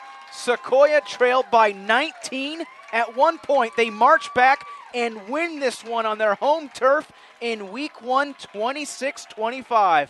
And Heartbreak Hotel for the Fremont Firebird, victimized by some injuries, certainly that hurt them in the second half. They didn't really have backup resources. Let's hope those injuries aren't serious, Sean, but certainly Coach Paul is getting his team ready at halftime, making those adjustments, and seeing Bertolo in that second half show the dominance that he is said to have had and had the upper hand in the second half on that line. Folks, don't go anywhere. Fred and I are going to take a moment to sort things out, go through some final statistics, and when we come back, I'll go ahead and give you our PlayOnSports.com player of the game. Final score, Sequoia 26, Fremont 25. Stick around. We're just getting started here on PlayOnSports.com, your destination for high school sports. We can get a player up here. Oh, that's good stuff. All right, perfect. Prepare a Wiley Ballard graphic. Do you want me to start the stream? Start the stream. Camera 3. Beautiful. We're coming in on 1. For more information on how your school can join the Play On School broadcast program, go to playonsports.com/SBP. 4th and 10 from the 41-yard line for St. Augustine. Kennedy dropping back to pass. Looking left, firing, incomplete, intended for Noland. No penalty flags on the field. Mar Vista will take over on downs, and Jordan Lertique will take that knee. And the Mar Vista Mariners knock off the number.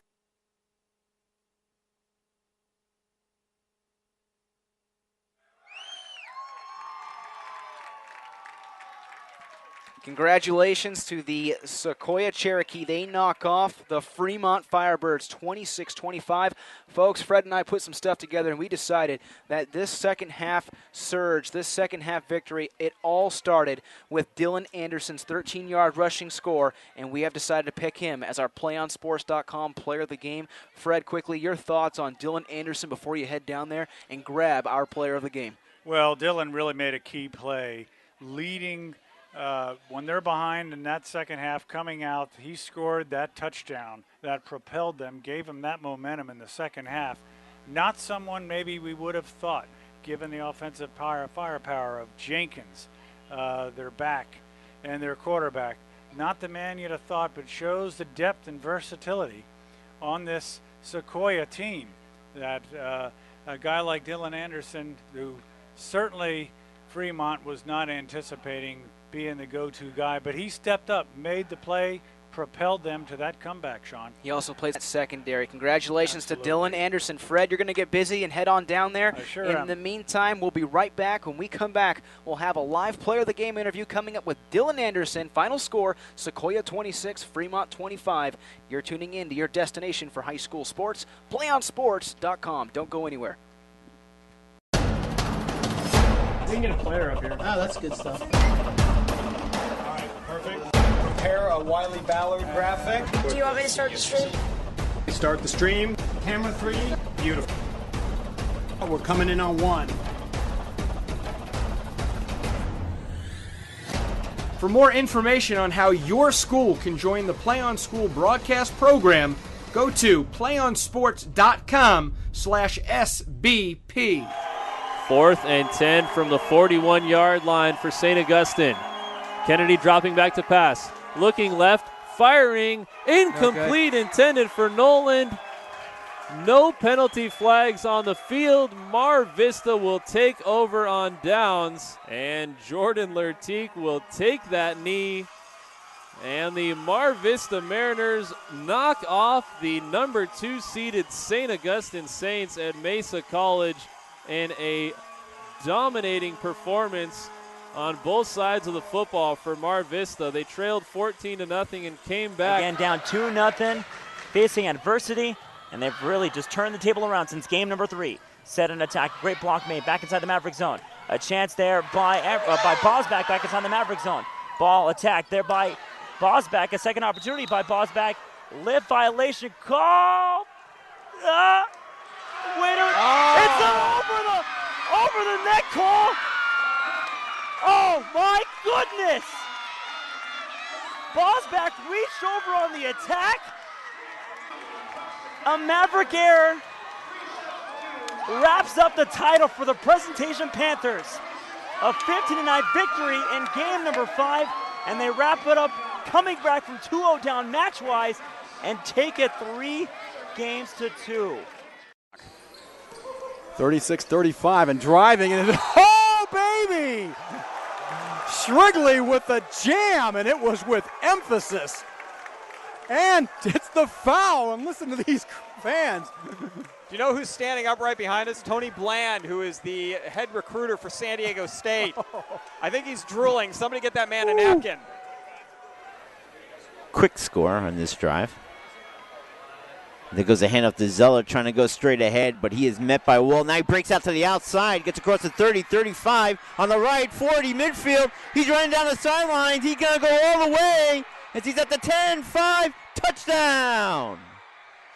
Patrick Zeller stood up at the line of scrimmage and broke out to his left to the far sidelines, and he was in a foot race, and he went all the way for the touchdown, broke a tackle, and made it nice and showed his speed as he got outside for the touchdown. Back in the backfield to the left is Campbell.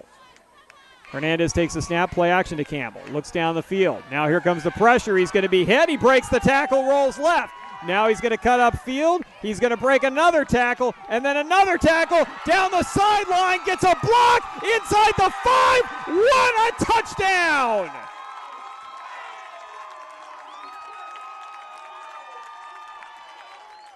Hernandez goes 33 yards in spectacular fashion, breaking 4 tackles along the way, including 2 in the backfield, and Hilltop has tied this one up at 29. Grant with a big, strong defensive rebound. He brings it back down the floor again, and another slam dunk. Jeremy Grant can run the point, and he can fly. Huge dunk, 2 big dunks in the last Bullard minute. trying to close it out. Deep ball, up in the air, Cram. Bringing it back, Arbizo. Cram over in 3, free opportunity. Look for Rodabaugh, no, pass middle, Weimer! Ball game.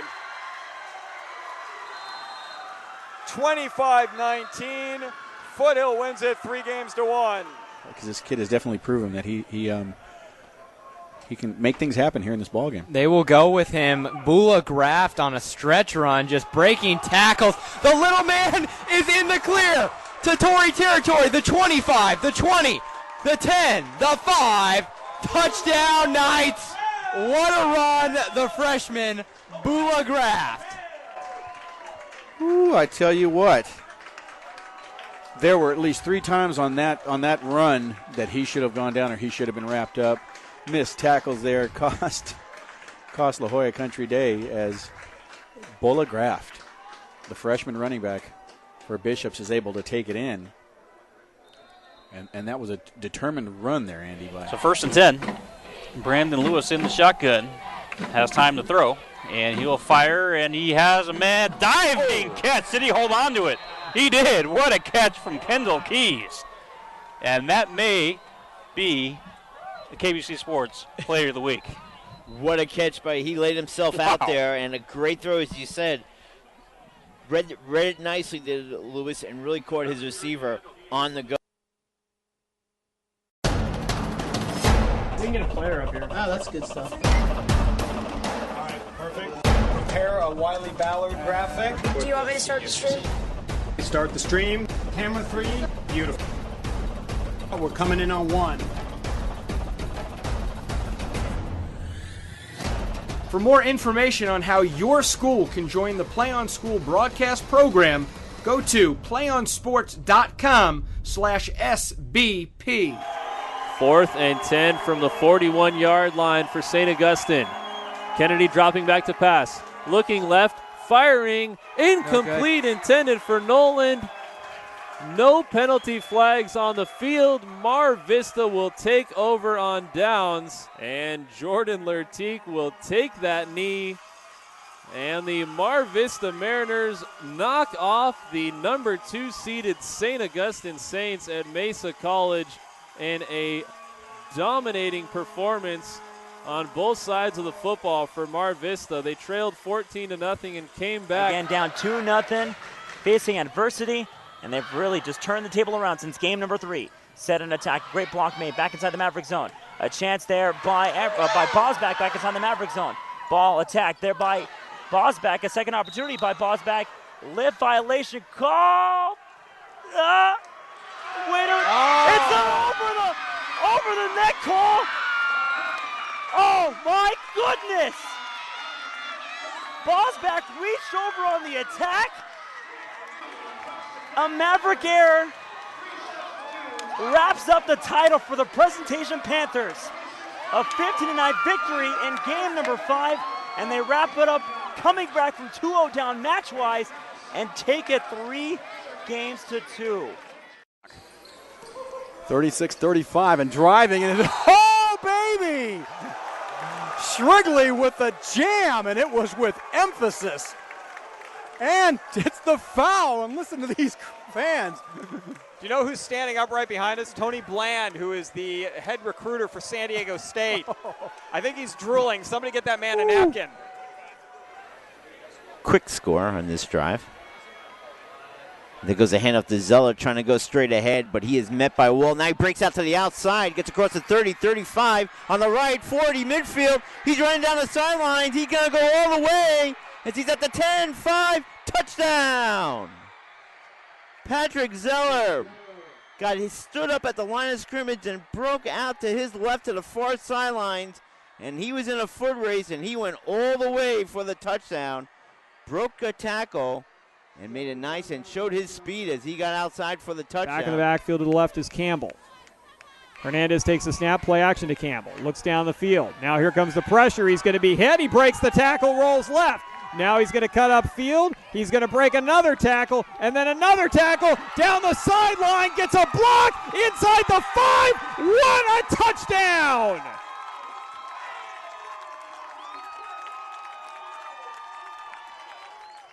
Hernandez goes 33 yards in spectacular fashion, breaking 4 tackles along the way, including 2 in the backfield, and Hilltop has tied this one up at 29. Grant with a big, strong defensive rebound. He brings it back down the floor again, and another slam dunk. Jeremy Grant can run the point, and he can fly. Huge dunk, 2 big dunks in the last Bullard minute. trying to close it out. Deep ball, up in the air, Cram. Bringing it back, Arbizo. Cram over in 3, free opportunity. Look for Rodabaugh, no, pass middle, Weimer! Ball game. 25-19, Foothill wins it 3 games to 1. Because this kid has definitely proven that he can make things happen here in this ball game. They will go with him. Bula Graft on a stretch run, just breaking tackles. The little man is in the clear to Tory territory. The 25, the 20, the 10, the 5. Touchdown Knights. What a run, the freshman, Bula Graft. Ooh, I tell you what. There were at least 3 times on that run that he should have gone down or he should have been wrapped up.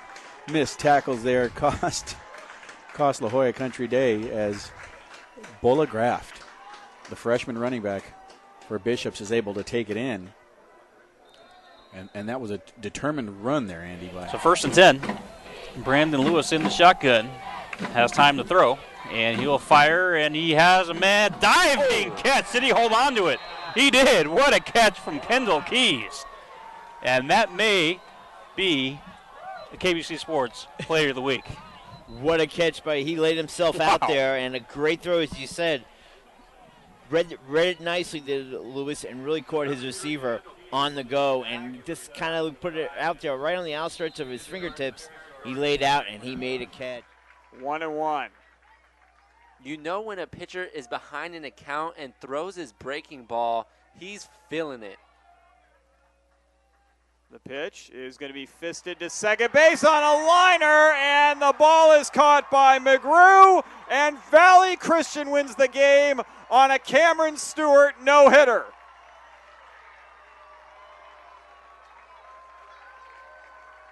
Wow, what a way to go out if you're Cameron Stewart. A no-no in the championship game.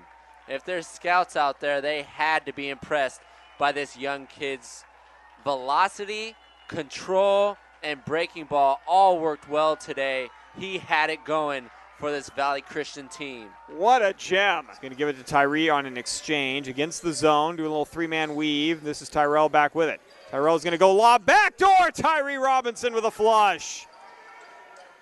Now that was nice. Very nice design play. Uwaba back there. Bogart takes a snap. He's going to run the play. He's going to throw. He's got a man open at the 10. It's underthrown. It's in.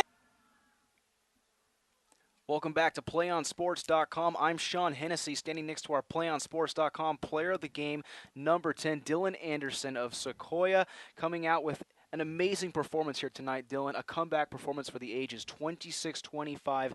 Your team trailed by 19 points as you knock off Fremont here tonight. You trailed by 19 points in this ball game. What did the coaching staff tell you at halftime to really spark that surge for you guys to come out victorious here tonight? It was just to stay focused and just to keep fighting because we knew we had it in us. We just had to keep on pushing. In the offense, it seemed, or I should say, in the first half, it seemed like your offense was a little bit stagnant in that first half. You had a couple scores, but the second half, all of a sudden, you guys just came out firing. What did you do differently in the second half that you didn't do in the first? We ran the ball. We focused on running the ball. We tried to minimize our mistakes, and our line pushed us. Dylan Anderson, once again, our PlayOnSports.com player of the game. Final score, Sequoia 26, Fremont 25. Just a minute ago, I asked you if you knew what happened on that last play because Ricky Teo, the quarterback for Fremont, he was lined up at the wide receiver position. We didn't even see it. How did you guys, number one, notice that he went out there, and how did you attack that last play to come up with that big interception? We knew he was a tall kid, so we knew he was just going to throw it up, and he threw a high ball, and I just made a play. Right on. Dylan Anderson, our PlayOnSports.com player of the game. One more question before I let you go. Week 1 victory. What does your team take away from this, and how are you guys going to use this victory to catapult through the rest of the season? Hopefully it just keeps us hungry because we know it can slip away, and we just got to stay focused and just keep going, keep on going.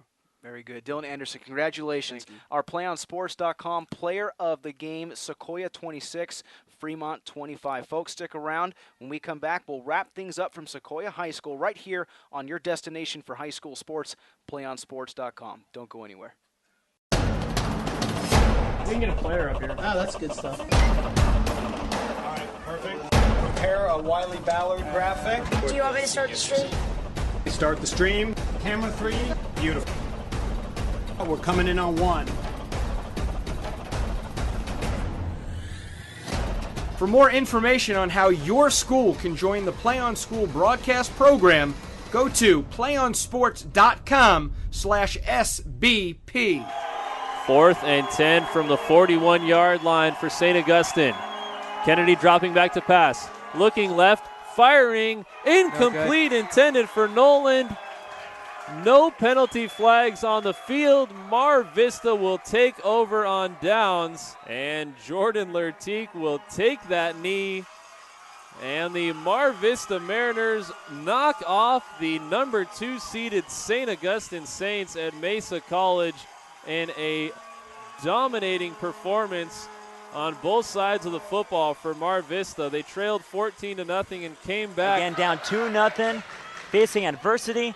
And they've really just turned the table around since game number 3. Set an attack, great block made back inside the Maverick zone. A chance there by Bosback back inside the Maverick zone. Ball attacked there by Bosback. A second opportunity by Bosback. Lip violation call. Winner. It's over the neck call.